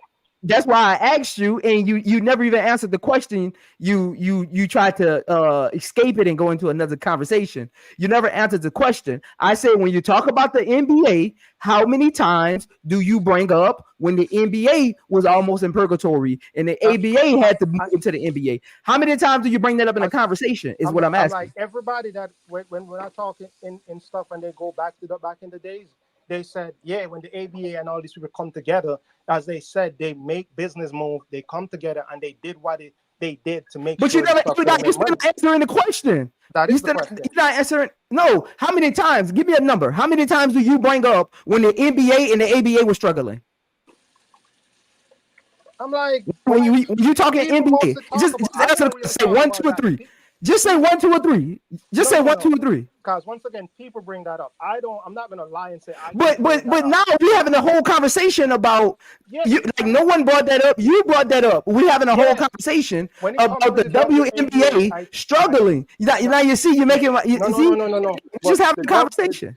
The WNBA, a lot of these people, they keep complaining about a lot of these stuff. But once again, most of the people, they kept trying to compare it to the NBA, and you try to compare it to a sports that make billions and billions of dollars every year. It don't make no sense. Yo, Brandon, y'all need to keep it on. Oh, we are growing. At least. Hey, Brandon, I gotta let bro guy go. What you got, bro? Brandon? Yeah, let me jump in here. All right. No, Brandon, I'm a new fan. Okay, I'm a new fan, just like you. But I kind of disagree, and the reason I'm gonna tell you that I disagree is because I'm invested in sports more than just a excitement and stat line level. I knew about names like Maya Moore and Diana Taurasi and Candace Parker before I ever started watching the WNBA. Those were the names that I used to hear about. I knew about Lisa Leslie. I knew about Cheryl Swoops. I wasn't watching the games. I'm not going to pretend like I was staying up late at night to watch. Wait, just let me talk. Hey, let him talk, Brandon. You're going to have to go back on mute. Let him talk. Right? I wasn't staying up late at night to watch those games, but I heard those names. And those names meant something to me, even though I didn't know all of their accomplishments.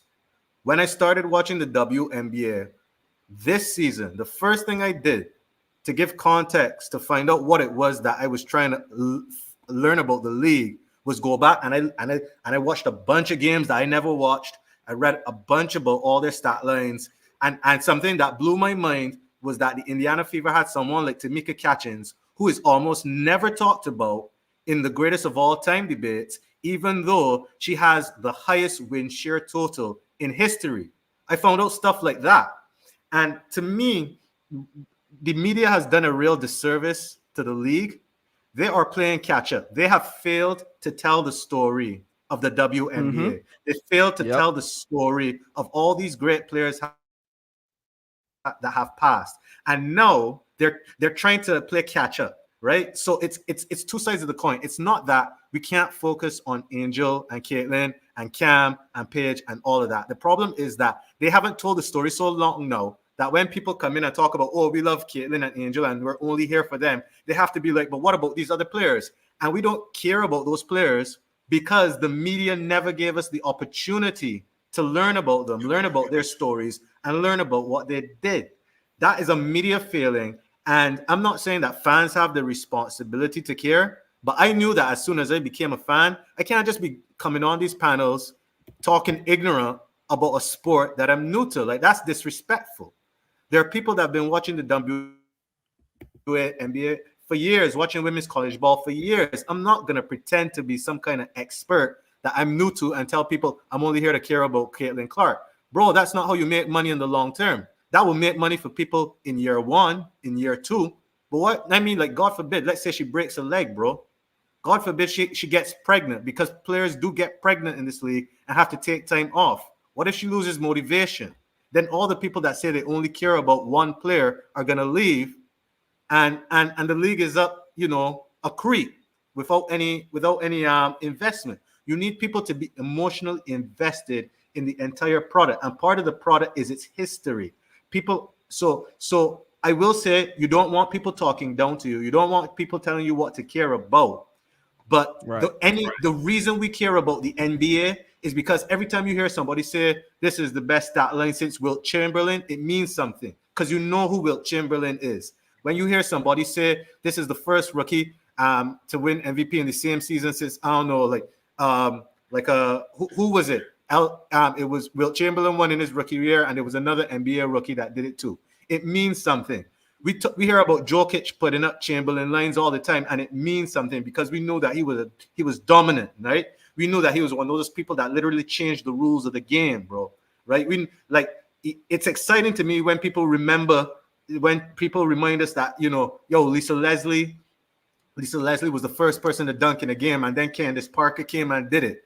And there are actually college players coming up right now that can dunk.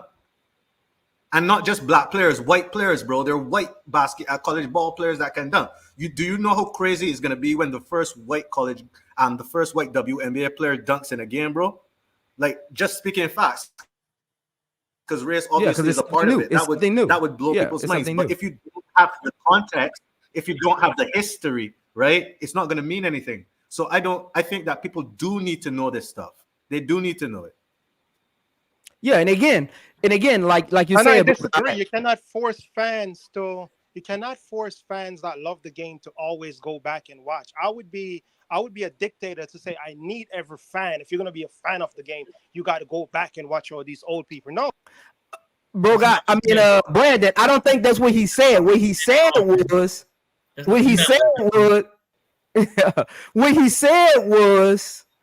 it would be a disservice if you don't go back and watch. He didn't demand you do it, but what he was trying to get across to you is people that do know about it should be listening to people and having conversations with people who don't know about it so they can educate those, and those who are new fans should be listening to those who's been around without judging them for bringing up those players so they can give them that recognition, because the media did a poor job at educating new and old fans on who they were if you weren't alive or watching the WNBA in those times. That's what he's saying. He's not saying he demands you go back and watch. He's not demanding that you can't be a WNBA fan. You can't congratulate Caitlinclark for scoring 1,000 points because you don't know older players who did it before her. What he's saying is you're doing yourself a disservice if you aren't going back and just watching those games or going to Basketball Reference and typing in WNBA players to score 1,000 points or college players to score 1,000 points and just seeing who they are so you can get a look at their face and see what else they did. Because again, if you love the sport, you want to know the history of the sport. Just like we live in the United States of America. We get history movies come out all the time, and everybody line up to watch them. Big actors line up and get paid big dollars to go play those actors. So again, you're doing yourself a disservice. He's not saying you have to, and I'm gonna let you go. He's not saying you have to.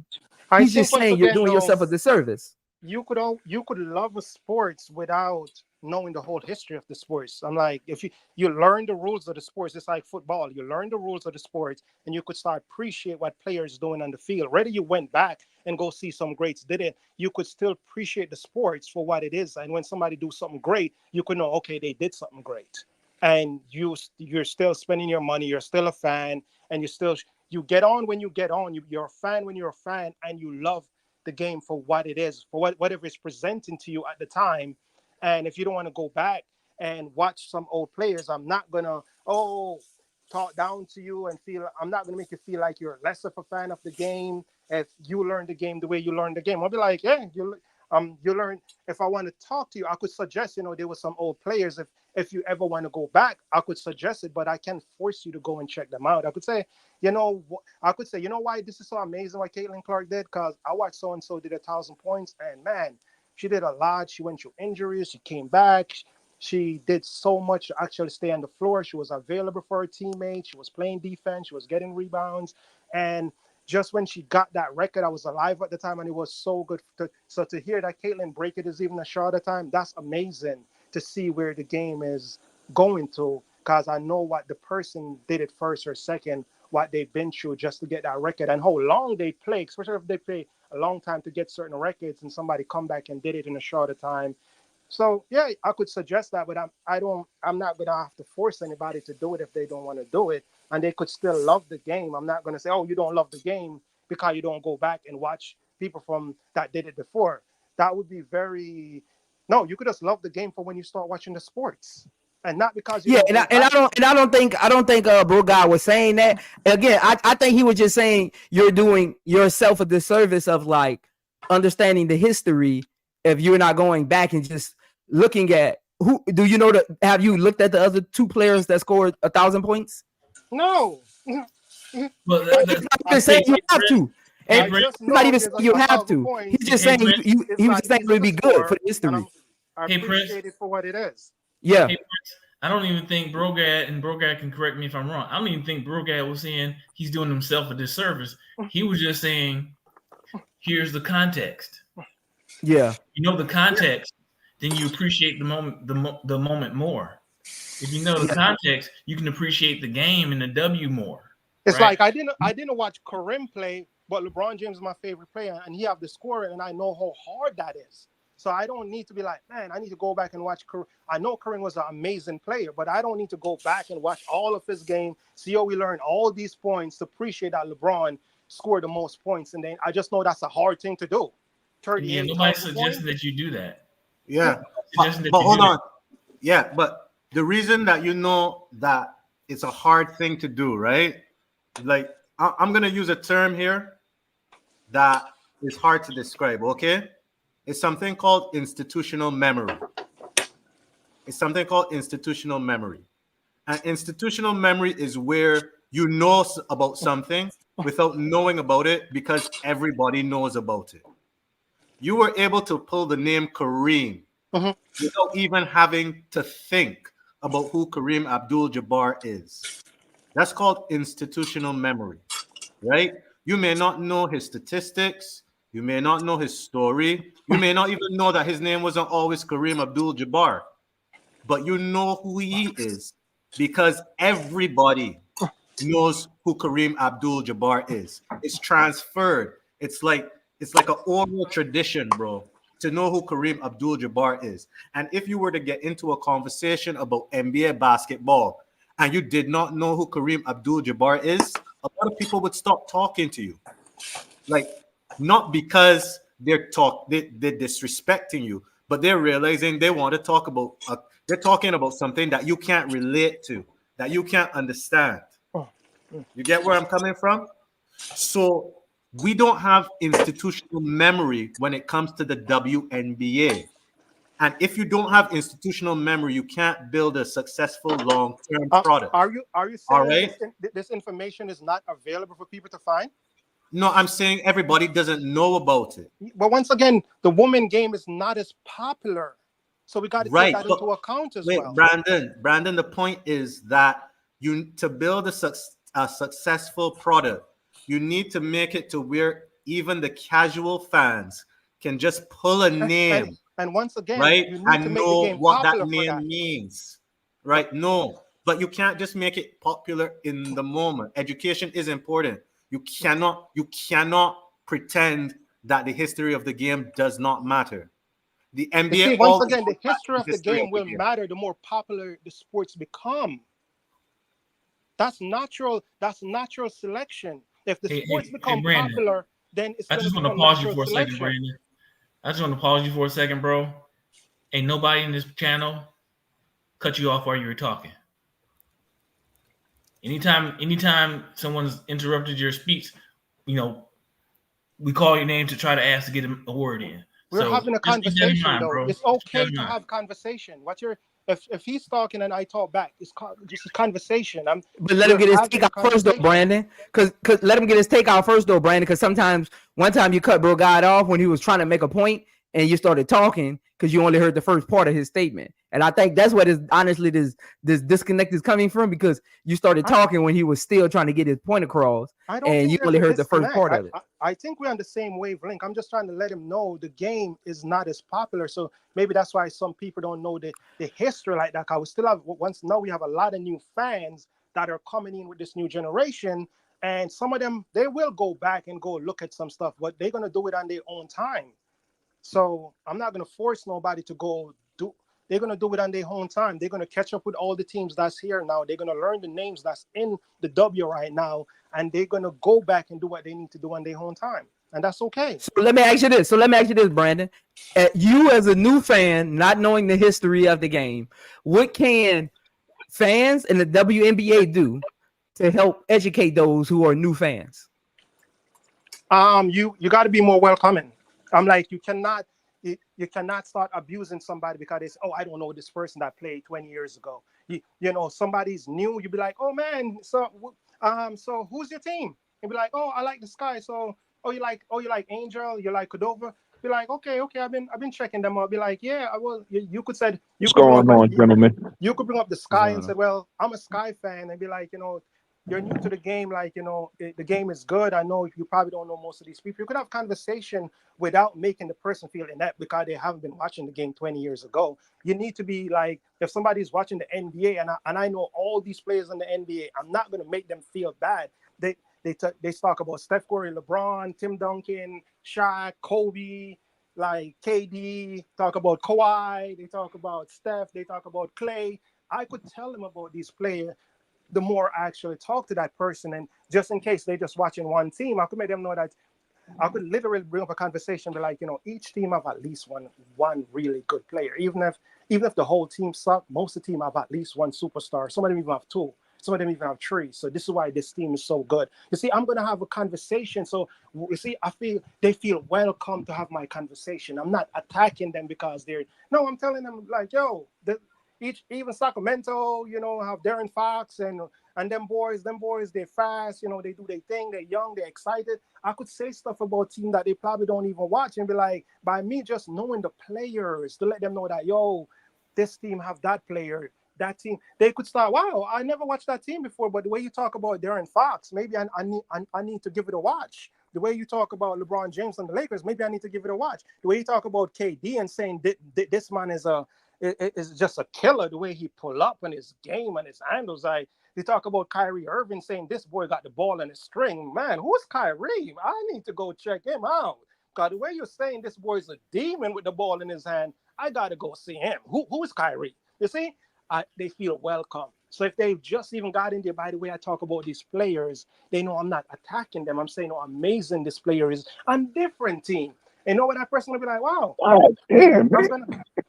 I'm gonna check this team out. I didn't attack them at all. They didn't feel like So who's attacking you?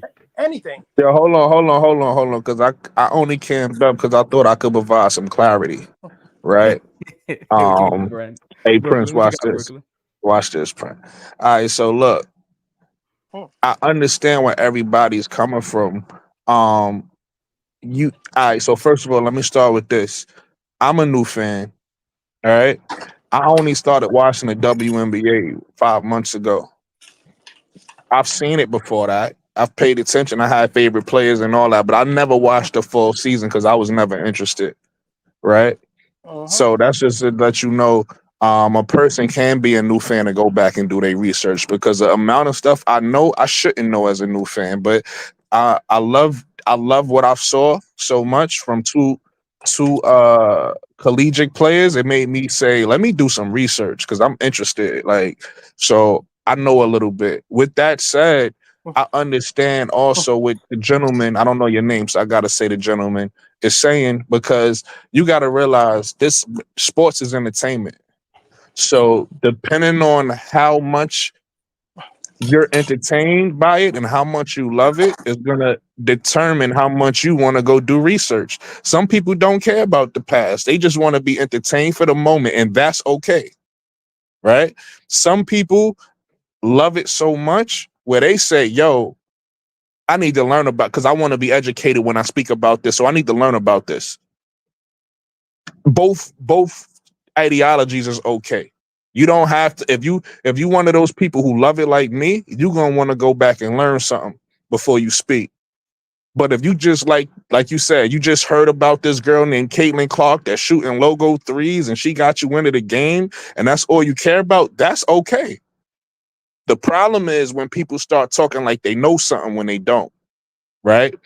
Somebody just came on a different panel I was on yesterday. I don't know if it was yesterday, but a couple days ago, and they told me that Clark was the best point guard in the WNBA, which is fine. If that's how you feel as a fan, that's okay. But when I followed up and I asked him, well, who's the second best? He didn't even know no other point guards in the WNBA. So if you don't know her competition, how you gonna say she the best? Just say you like her. You get what I'm saying? Because if you're gonna speak from a place of knowledge, have some knowledge. You understand what I'm saying? So it's nothing wrong with, if you're a fan of a certain player and you like that certain player or a certain team and you don't want to do research and get context, there's nothing wrong with that. As long as you don't start speaking and start telling people with knowledge who's the best and who should be here and who's this, when you don't even know who came before them or you don't know who's their competition. You understand what I'm saying? I'm like, once again, like, that could be very selective. It's like somebody like Tim Duncan, and they feel Tim Duncan the best. I cannot convince them about LeBron. If they love Tim Duncan for what Tim Duncan do, That's I'm two not different going to change positions, their brother. mind. You're not helping your argument. So, so I'm not gonna be able. I'm gonna be like, I could tell them about Tim Duncan's start. They could tell me about LeBron, but at the end of the day, if they like Why Tim would you Duncan, compare Tim Duncan to LeBron, though? That's I'm confusing. just saying, some people, Tim Duncan is their best player. And no matter what I say that LeBron do, they're going to say Tim Duncan is what do it for them. Tim Duncan is their Yeah, but GOAT. there's nothing wrong with people having a favorite player. There's nothing wrong with that. Yeah, you know what I'm saying? So no matter what I said, I'm not going to convince them that Tim Duncan is not their GOAT. Doesn't matter what I bring up, what LeBron did or what Jordan did. They just going to be You like, Tim shouldn't try Duncan to is one of the convince best. nobody. If somebody got a favorite player, why would you try to convince them that your favorite player should be their favorite player? That's why I said, if you meet some people that like Caitlin, no matter who you bring up, they're going to like Caitlin. Caitlin is And one of that's the okay. There's nothing wrong with that. And that's what, and even it's like Steph Curry. Some people say Magic Johnson is the best point guard, but some people would say Steph Curry is the best point guard. You're not going to change your mind, and that's okay. My point is, you shouldn't try to, though. Like, everybody can have their own favorite player. And they're going to say their favorite player is the best, whether the numbers match it or not. Yeah, but see, when you start getting into that, my favorite player is the best, then you got to start having a real conversation then. Because I could say whoever is my favorite player, but then once I start saying my favorite player is the best, I got to back it up with something. Well, see, some people, they don't care. Yo, can I jump in real quick? Match. They Yo, can I jump in real quick? You ain't got to ask, bro, but it's a conversation. Yeah. All right, cool. Come on in. Let me make a point here. All right. Brandon, let's say that you just like Caitlin Clark, okay? And you only want to talk about Caitlin Clark to begin with. And you're having a conversation with some basketball fans, some WNBA fans. And you talk about, we're talking about Caitlin Clark for 5 minutes, 10 minutes, 15 minutes. Eventually, these people get bored, okay? They want to not talk about Caitlin Clark anymore. They want to talk about other players. If you don't know about these other players how are you going to stay in the conversation? Or are you just going to leave the conversation? I'm like, Which one are you going to do? I'm like, if some people, if they decide, if you're having a conversation with me and you only want to talk about Caitlin and I bring up Jordan and Kobe and you don't want to talk, that's okay. You could just sit back and be like, wow, they sound amazing. Like, that's cool. But once again, Well, you know, But you hold could on, go, hold on, you could go find hold out on. about them. Doesn't mean like, No, yeah, I'm not but gonna you make you just made, feel no way because you don't know about them. but here's the thing, right? You just made a good point. You said it's about not making you feel anyway. You would just listen Yeah. and you would be like, whoa, they're amazing. And what we're saying is that some people actually do just want some of the new fans to just listen. So I understand that you're saying some people will talk down to you and make you feel bad for not knowing who they are. But sometimes it's just about, okay, we've talked about Caitlin for the last 15 minutes. We want to talk about somebody else, and we're asking you to just listen, not to make you feel bad, not to make you feel that you have to care about all these players. We're just asking you to listen about somebody else. That's literally all. Yeah, I'm like, some people would listen, but you have some people that are just like, you know, closed-minded and they want to talk about who they want to talk about. So some people are not just going to listen. They're just going to be like, Yeah, okay, and they're going to but exit the conversation and leave. well, Some but people that's the are thing. like that. That's the thing. If they're gonna exit the conversation and leave, those people are not in the league long term, and their money isn't gonna stay. So why would you sell a league to somebody that only cares about the first part of the conversation and not Mm, the rest? Would you I just say that again, Rogad? Would you please say that again? Why would you sell a and I league disagree to with that. somebody who There's only plenty. cares about the first part of the No, I conversation? disagree with that, because there's plenty of people that just love the league. Some people actually love to go see live game because they're in a position to actually spend their money to go see live game. You have a lot of people that love the game that never seen a live game. They don't have the money. They're not in the place to go, but they know more than the person that go to see the live game. But the person just in a better financial situation with their life that they could go see live game, and they're, you know, yeah, the person that love the game that don't have the money to go still follow up and keep up more with each and every team, and the person that just go see their team probably could just spend their money to go see their team, but they're both big fans. So Yeah, but what I'm saying is, look, the point I'm making is that the WNBA has to think about their long-term growth, and that's the right? problem, they And a lot of haven't been thinking about their long-term hold growth. on, and a lot of businesses. We're not just talking about sports.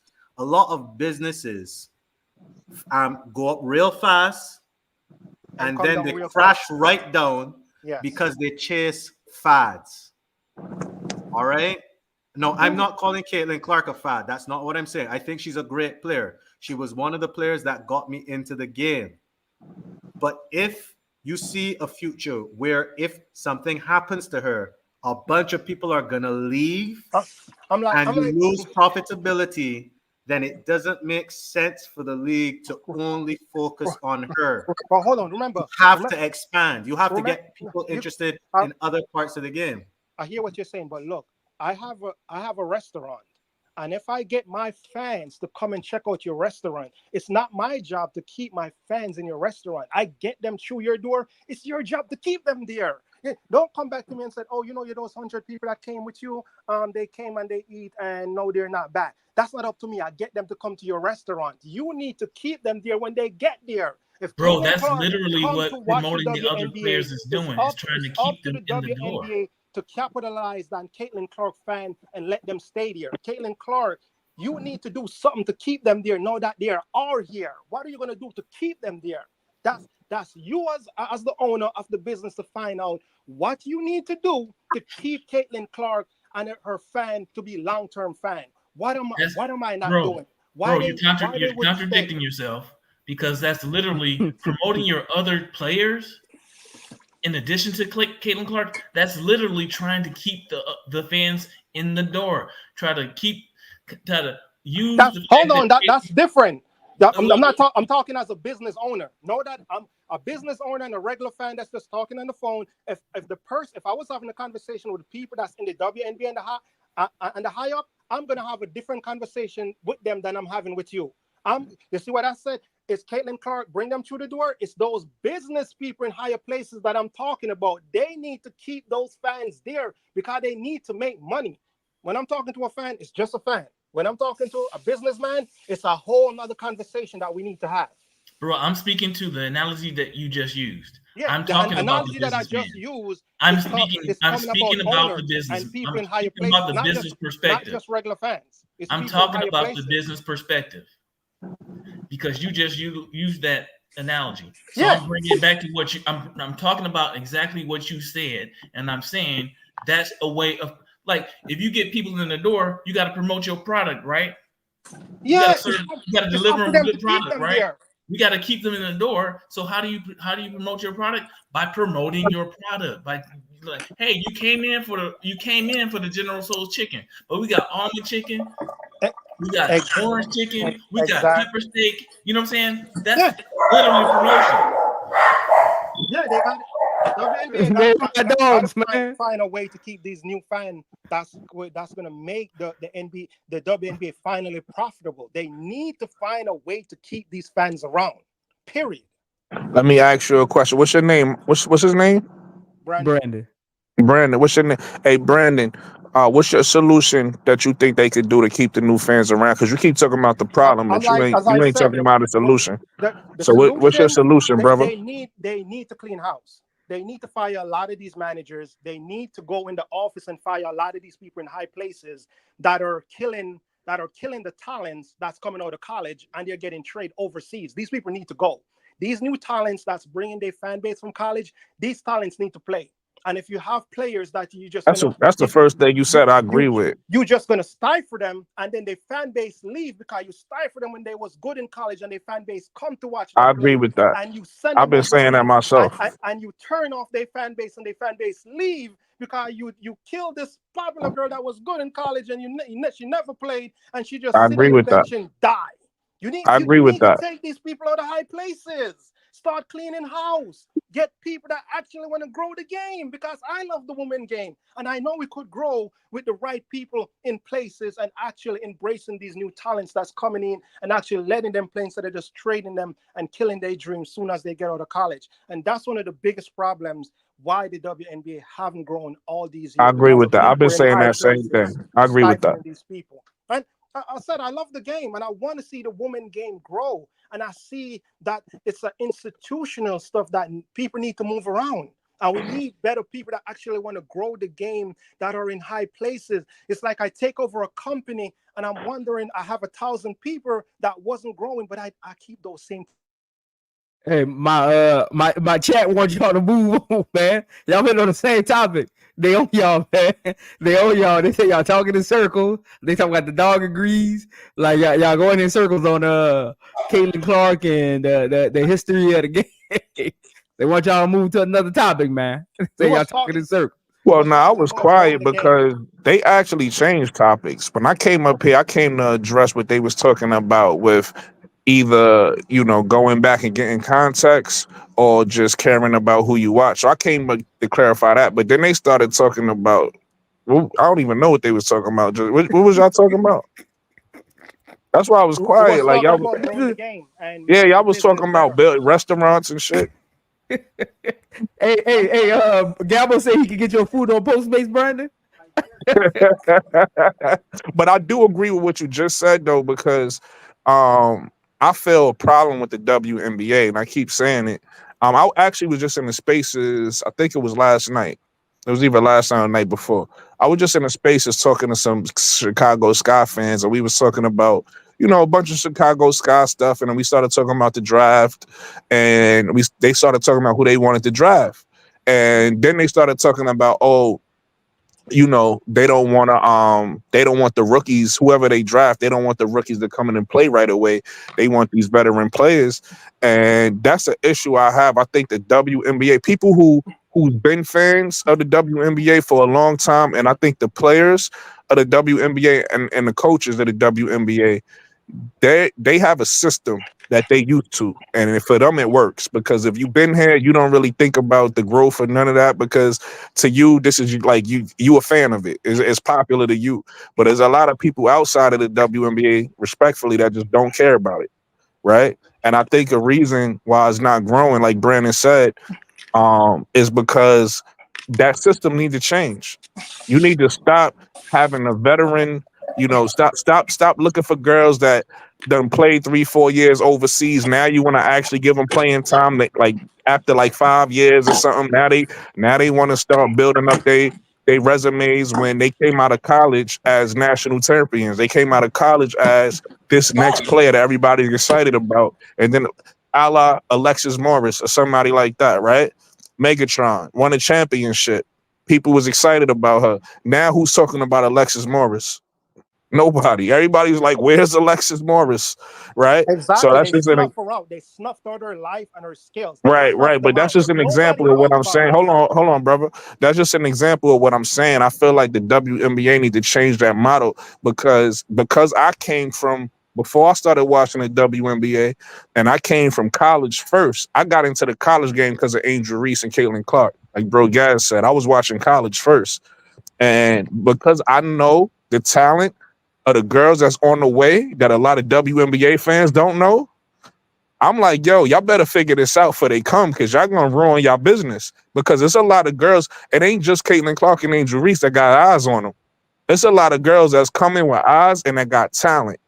And if y'all don't find no playing time for them, your league is gonna die because Caitlin Clark can't keep it alive by herself.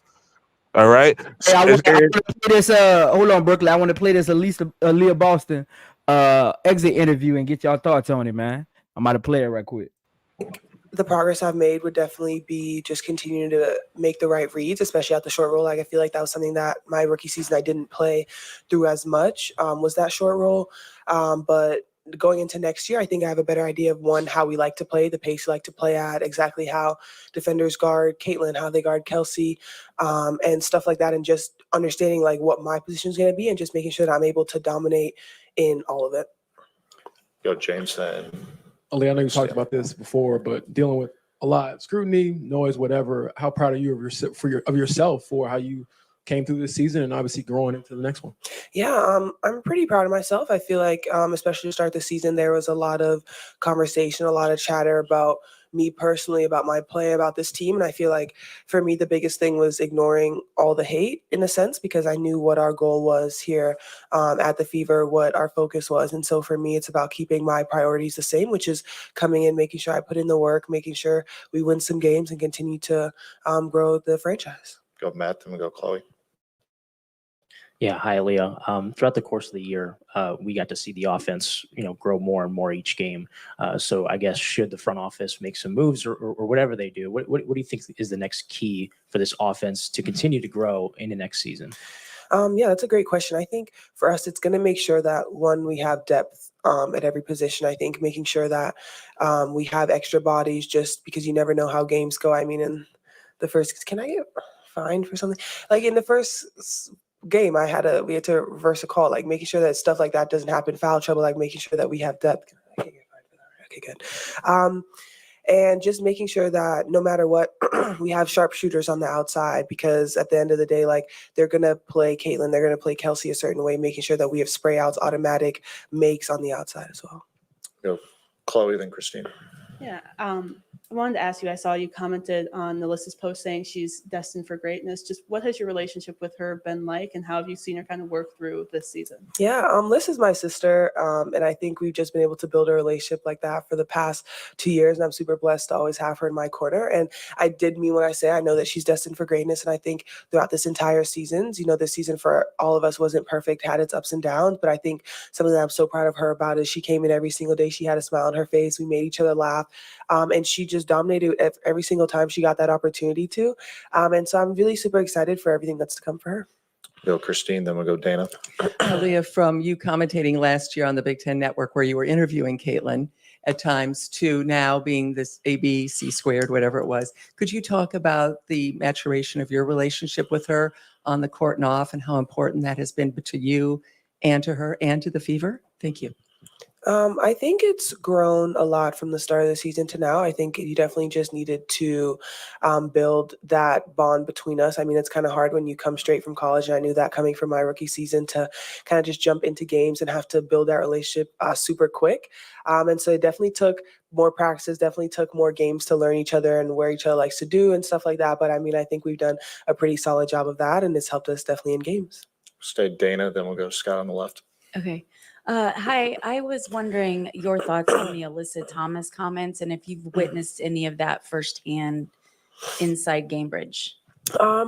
Yeah, I mean, AT's comments were, it's hard to hear, but it's also the truth in some way. I mean, I wouldn't put everything on Fever fans, but I mean, just overall on social media, I mean, there has been so much hate spread, and even being on this team, like to start the season, I was at the other end of those hate comments. I was at the other end of every single thing that's to come. They say they support the Fever and everything like that, but I mean, they just said everything under the earth, and it was nice. And I feel like that was a big reason as to why I took a break from social media. And at the same time, it's like now that the tables have turned and we started winning games, and I started doing better in their opinion, then all of a sudden it was like love comments and, oh my gosh, you're doing amazing. And honestly, it's hard as a player because every single night we come out here, we're not performing for what you guys think. We are coming out here to do the best that we can to compete every single night. And it's kind of hard, but that's why for us, it's about focusing about the 12 in the locker room. It's about focusing what's important there, keeping those priorities straight, because if you worry about every single thing that happens on the outside, it's kind of hard to win games, and that's exactly what we want to do. But a big part of it too is the storylines that come out. Like, I feel like the media plays a big role in what other people think, whether they watch the game or not. Sometimes people aren't even watching the games. They're just looking at storylines, headlines that come out, and they're running off of that. And it's easy to attach yourself to the Fever because we have a lot of attention around us right now. And it's so easy to say, well, I'm a Fever fan, I'm an AB fan, I'm a Caitlin fan, and just dispute hate off of that. And that's never okay. I feel like no matter who you are, what team you play for, like that should never be the case. Go Scott, and then go Bob. In this kind of foundational season, what kind of core principles and culture stuff do you feel like you guys were able to establish as you move forward? Yeah, I mean, one, just being disciplined. I feel like that was the biggest thing for us. Kelsey would say that all the time. No matter what happens on the court, no matter what's going on, like we have to be disciplined to what we know is important. I feel like that was a really big part of our foundation. But this other time, it's also riding for us 12. Like, I know I keep saying it, but that is really one of the biggest things that got us through. There's so much outside noise. There's everything that could be said, could be done outside, but we know that when we come in here to compete, it is for the person to our right, it is for the person to our left. Like, we've built a strong sisterhood, and we stand on that no matter what. Bob, real quick, let me try going to Zoom for one more year. Howard, you want to go see if we've got all the technical issues worked out? No, okay, we can't hear it. So, Well, you've been around Caitlin for several months now. What are some of the things that she's had to endure on and off the floor that maybe we don't see? I think to get a better answer to that, you'd have to ask Caitlin probably, but I think just off of what you can see from the eye, I mean, I feel like Caitlin, everyone had a comment about how she should be playing or what she's doing, her stats. And at the end of the day, I think she's a rookie continuing to figure it out. I mean, she has a lot of attention on her, so there's always going to come scrutiny with that. But I also think that she does a great job of just letting it go off her shoulder, in through one ear, out through the next, because she knows exactly that we trust her, she trusts us. And like, that's the most important thing at the end of the day. All right, so the last one, Aliyah, we'll finish up from Howard. What impact did Gillette Law have on your development as a player and person? I love Coach Law. I mean, she helped me. I think one of the biggest things she's helped me with is the mental aspect of the game. No matter what happened, Coach Law just continued to remind me to be who I am and never let a team, a player change that, just continue to dominate. But she's still a great mentor to me to this day. We talk every once in a while, and so I just love her, yeah. All right, thank you, everybody. We'll bring Caitlin in next.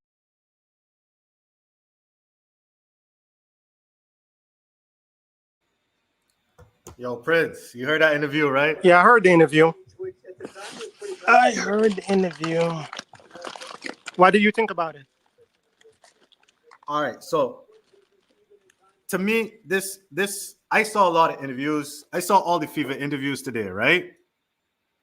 Wait, Prince, I can't hear you. I can't hear your volume. He's not talking. I asked him. Oh, he's not talking. Oh, okay, yeah. Yeah, that So, was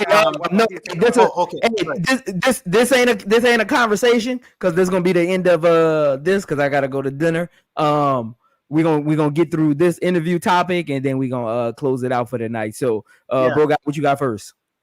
Yeah, so what I was saying, I brought up this topic because I thought, like, a lot of people have been commenting. Alyssa Thomas made comments which were, I think they were honest and they came from the heart. Obviously, we know how Dejanay feels about things. We've heard Angel Reese's side of the story. Caitlin made a statement as well, but I wanted to highlight this interview because to me, Aliyah Boston highlighted everything from every angle, and I'm proud of it because she displays the leadership that I think a lot of people assume that Caitlin was supposed to display. But this is why she has become my favorite player, right?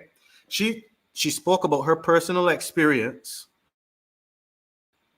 about the hate and the racism. She spoke about how she had to work on, tuning it out, but that she wished it didn't exist in the game. She focused on being, a professional. She talked about how you can't just attach yourself to a player, and she gave an example about you can't just say you're a Fever fan, a Caitlin fan, an Aliyah Boston fan, and then use that as an excuse to trash other players, right? Fandom isn't about trashing other players. It's about supporting your team, whether they're doing good or they're doing bad, and that there's a difference between criticizing your team, right, and trashing your team, right? She made that distinction. She also made it clear that even though she was experiencing all of that, she still kept the main thing, which was basketball. And she that's the first time I heard someone not dance around the topic and say both sides of the situation. Yes, it exists. We need to call it out. We need to be able to say this is not right?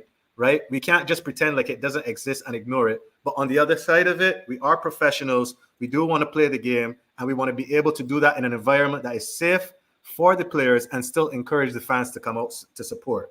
It wasn't throwing blame at anyone, but it covered all. To me, it hit all the right notes. I thought it was a perfect statement. I don't know about you guys. What you got, B. Will? Nothing but agreement. I think it was a perfect interview. She said all the right things, and sometimes we say, "Oh, that person said all the right things," and we mean that they said the politically correct things. No, I think she said the right things, and I think it came from the heart, and I think it came from a place of maturity. So you have to have a certain level of maturity to be able to articulate the things that she articulated, even though that she's has emotional connection with everything she said. So I think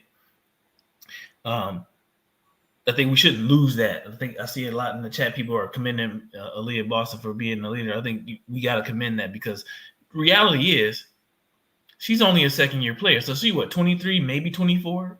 Now so she's 22, bro. Woman. She's 22. I mean? Yeah, she's only 22. She's 22. She leave college early. Okay, yeah. So then even better, right? She's got that level of maturity that I think people expect a lot, not too much.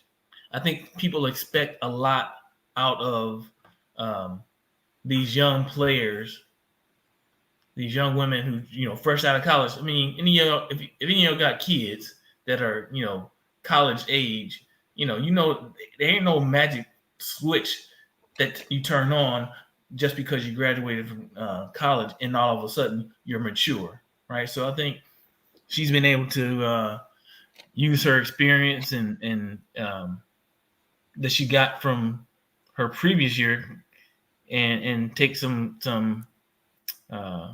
they put it into perspective, and she was able to overcome it. So, but that doesn't mean it was easy, right? It doesn't mean it was easy. Doesn't mean they were successful at blocking out the noise and keeping the main thing the whole year round. I mean, the whole season. So I think she kind of touched on that too. So yeah, I think I've said too much already. What you got, Brandon?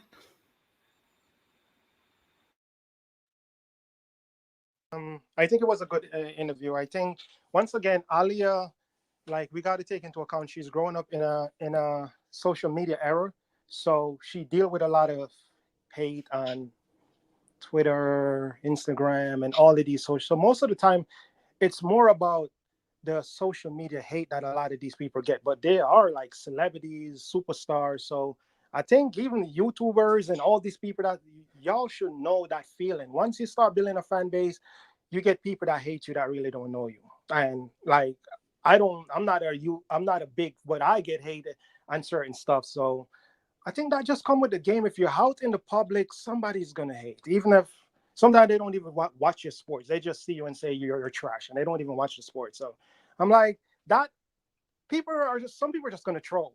So it's about what can you do when people say stuff and still be professional and do it. Once again, certain fans, they don't want to. Sometimes you you have a bad game. Fans just want you to go out there and if you're a star, certain fans just want you to be a star. They just look at you as a star, and they're going to criticize you if they feel like you play down, like, hey, what is Aliyah doing? Or what is Caitlin doing? She's supposed to be a star. Why is she playing like trash? Fans are going to be fans, especially if you're a fan of that particular team. And I guarantee you, no matter what fan you get, fans want their team to win.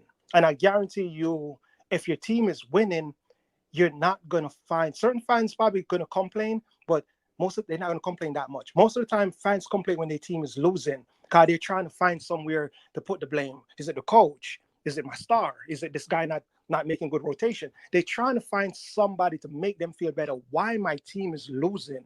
What is going? Those are fans. They want their team to win. And once again, worst case scenario, a fan, you have a team that they're close in every game. They don't win the game, but they're close. The fans are going to be like, man, we have some good pieces. We are close in every game. We play even the best team to win by 1 or 2 points. So the fans, they're disappointed they lost. But they're saying, if my team could keep up with the best team in the league, we just need to make maybe 1 or 2 pieces. They feel good because they know people could say your team is losing, but how is your team losing? Yeah, my team keep up with the best team in the league and lose by 2 points. Keep up with the second best team, the third best team. So every game we are in, no, we just need to see, is it the coach? Do we have all the right pieces? Or maybe we just need to make 2. So fans just want to see that there is hope for their team to win. If they're just getting blowout no, the house is burning. And the fan wants you to trade the whole team. God, the house is burning down. Y'all getting blowout 20 points every game. No, there's something going on. We need better players. We need better coach. We need to do something. But if you're in every game, fans are optimistic. Like, yeah, we're almost there. Maybe 1 or 2 moves. We're good. Fans are going to be fans. But these are the fans that watch it and make everybody get paid or payday, that buy jersey, that buy shoes. So sometimes you got to take the good with the bad. It's the sports that we are in. You know what I'm saying? Once nobody is not paying their money and coming to your game and shouting like racist stuff, like at the superstars. So LeBron or Caitlin got to call the referee over and say, hey, get this guy out of the building. No, I got to get you banned because you spent a $5,000 ticket. You think you could just talk down to the superstar? Because hold on, Brandon. See, this is stuff I be talking about. So I got your soliloquy out the way. Let me close it out so my audience can leave and come back next stream. This is your boy Prince talking. Let me give y'all that gospel real quick. See, this is that stuff I be talking about with social media. And it starts with ESPN and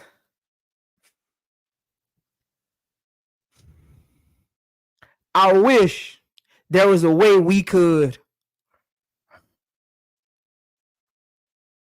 just take over their platform because ESPN,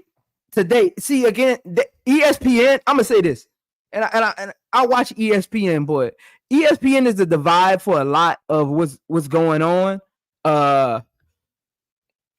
They put out a thing today saying that the NBA, the WNBA attendance grew 48%, right? 2.3 million fans. I click on the link just out of curiosity. I go click on the link, and again, I want to have a positive stream, but ESPN is driving me insane with what they doing, and they doing it, and they trying to be slick about it without actually saying it. And again, this happened back in the day with newspaper ads. They would do stuff in the newspaper to push narratives and push agendas. Chicago Sky and Indiana Fever had one of the highest rated games this year. I click on the link just because. I just click on the link. I just want to see y'all talking, so I was like, let me click on the link. When I click on the link, guess who I see? I see Indiana and the Mystics. So guess what I go do? Maybe I was tripping. I go look at the viewership. Again, they caused the divide. They could have put Chicago Sky, Indiana Fever right there. They literally took the third most watched game and put that one right there with Indiana. Again, they cause a lot of the divide. Why not put the number one game? See, that's what I be talking about. Again, I don't think a lot of CaitlinClark fans are racist and this and that. I think a lot of them, like Aliyah Boston said, they latch on to CaitlinClark to push their narratives, and ESPN just feeds into it. And that's very concerning for the future of the game. Because no matter what compromises we come to in our circles, they have a majority rules with their platform. So, and again, something told me to click on the link. I wasn't really about to click on it because I was trying to fix my Aces thumbnail, because I do have it for tomorrow. I got to move it to Sunday, and I go to the ESPN thing just to make sure. And I click on the link, and they have WNBA grows 48%, 2.3 million fans. I click on it, and the background is Indiana Fever and the Mystics. Who watched the Mystics this year? Anyone of y'all can speak? Anyone of y'all watched the Mystics this year? I Unless did. they play y'all team? I did. They're actually a pretty good team, and they come. If you was watching them coming on to the end of the season, they was like whipping ass coming on to the end of the season. They have some talent over there. We're gonna watch out for if they make some moves next year. They probably make some noise. They're not such a bad. They start out really bad, but they end really good. I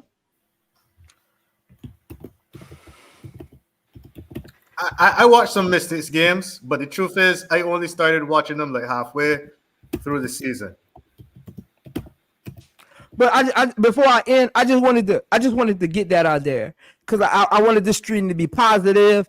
And again, a lot of that lets me know, like yesterday I had, at one point I had so many people like viewing. Today it was positive. It was just conversation. There was no vulgarity. There was no putting nobody down, and people come in the chat, they say a word and they leave. That lets you know people are attracted to negativity. And again, on this channel, I'd rather have 200 solid subscribers than 10,000 haters. Because again, YouTube is just a platform for me to give back to the game, because I don't coach. So it's, again, I'm one of those basketball players that just created a channel to give back to the game because I don't want to coach. I love So your again, work, man.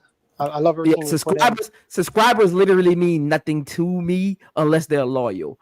If you just coming to subscribe to hate, we don't need you over here. That's why I be getting y'all out the chat. And sooner or later, they're going to realize I can't go to Zoe channel and say nothing crazy, because he's going to get me out the chat. And again, if you come over here and say something crazy, I'm going to delete you right away, and you're going to have to create 10 new accounts all night, because I'll be staying on for a while. So, and I'm petty like that. I'll literally delete you every time and don't care. I'm petty like that. But again, I appreciate y'all for coming up. I appreciate you, Brandon, for giving your perspective, being respectful. You and Bro Guy both. Both of y'all are Fever fans and CaitlinClark fans. Two different approaches. That's why I'm glad both of you came up, so people can see. Both of you had two different ways you look at it, but both of you like the same player. So it was very interesting hearing that. And I was glad that no one got out of line, no one got loud. So hopefully over time, we can work on just having an actual conversation versus somebody actually winning the conversation. So I'm glad, and I always appreciate B Will's perspective, because he a Teaspoon fan. He ain't even an Angel Reese fan. He a Teaspoon fan. So I appreciate everybody's perspective, man. I'm an Angel Reese fan. What you talking about? Yeah. I'm a CaitlinClark fan. I'm an Angel and Caitlin fan. It's not a secret. Yeah, tomorrow I don't know if I'm live streaming, because I'll probably be on Show Channel tomorrow for the Alabama Georgia game and the Colorado game. So I don't know if I'm live streaming tomorrow, but those who are in the chat, those who are watching, hopefully Bro Guy pull up with me, because I want somebody who I I like people on the panel when I want to get into that kind of like that play-by-play analyst and color commentator. So, and I like the way Bro Guy speaks on players. So I want to be a play-by-play and let Bro Guy be my color analyst throughout the game, because I don't like talking about everything. But so hopefully Bro Guy pull up Sunday for the Aces Liberty game. I will be live streaming that, and we're gonna take care of business. But y'all probably won't see me on Showtime channel tomorrow talking crazy to y'all Georgia fans. So but again, I appreciate all y'all for coming up. Brandon, you better be Brandon, you subscribe? Of course. I'm a new subscriber. I find you like a few days ago. So and okay. I'm gonna look through my emails. I'm gonna subscribe right away. Yeah, I'll be looking through my email. So when I be looking at the chats, I'll be going back. That's what I'll be doing with my head down. You in the chat, that's what I'll be doing. With my head down, I'm looking at the ones that chat, and I go to my email and type in their name, and if it don't pop up, I'll be blocking them. Yeah, I'm like, if you love if you come over here hating and you ain't a subscriber and you right in the chat, I'm blocking you. Because that lets me know that you're not even really a true fan, just coming over here to hate. You ain't coming over here to support the channel. I'm blocking you. But again, I appreciate y'all for tuning in. I appreciate y'all for tuning in. Appreciate y'all for coming on the panel. It was a good convo. I feel like we got some things ironed out as far as like how a conversation can look. Again, people gonna be watching this later on. And again, after the video, make sure y'all comment. Make sure y'all like the video on y'all way out. Those who ain't like it yet, make sure you like the video on your way out. Make sure you subscribe on your way out. Again, keep me in the algorithm. And Prince is out. I'll see all of y'all on Sunday at 1:30 Central Standard Time. Again, for the Aces, liberally doing play-by-play with scoreboard. Appreciate y'all. Y'all be cool, man. Thanks, Prince. Stay up, everybody. Stay safe. Yep, for sure.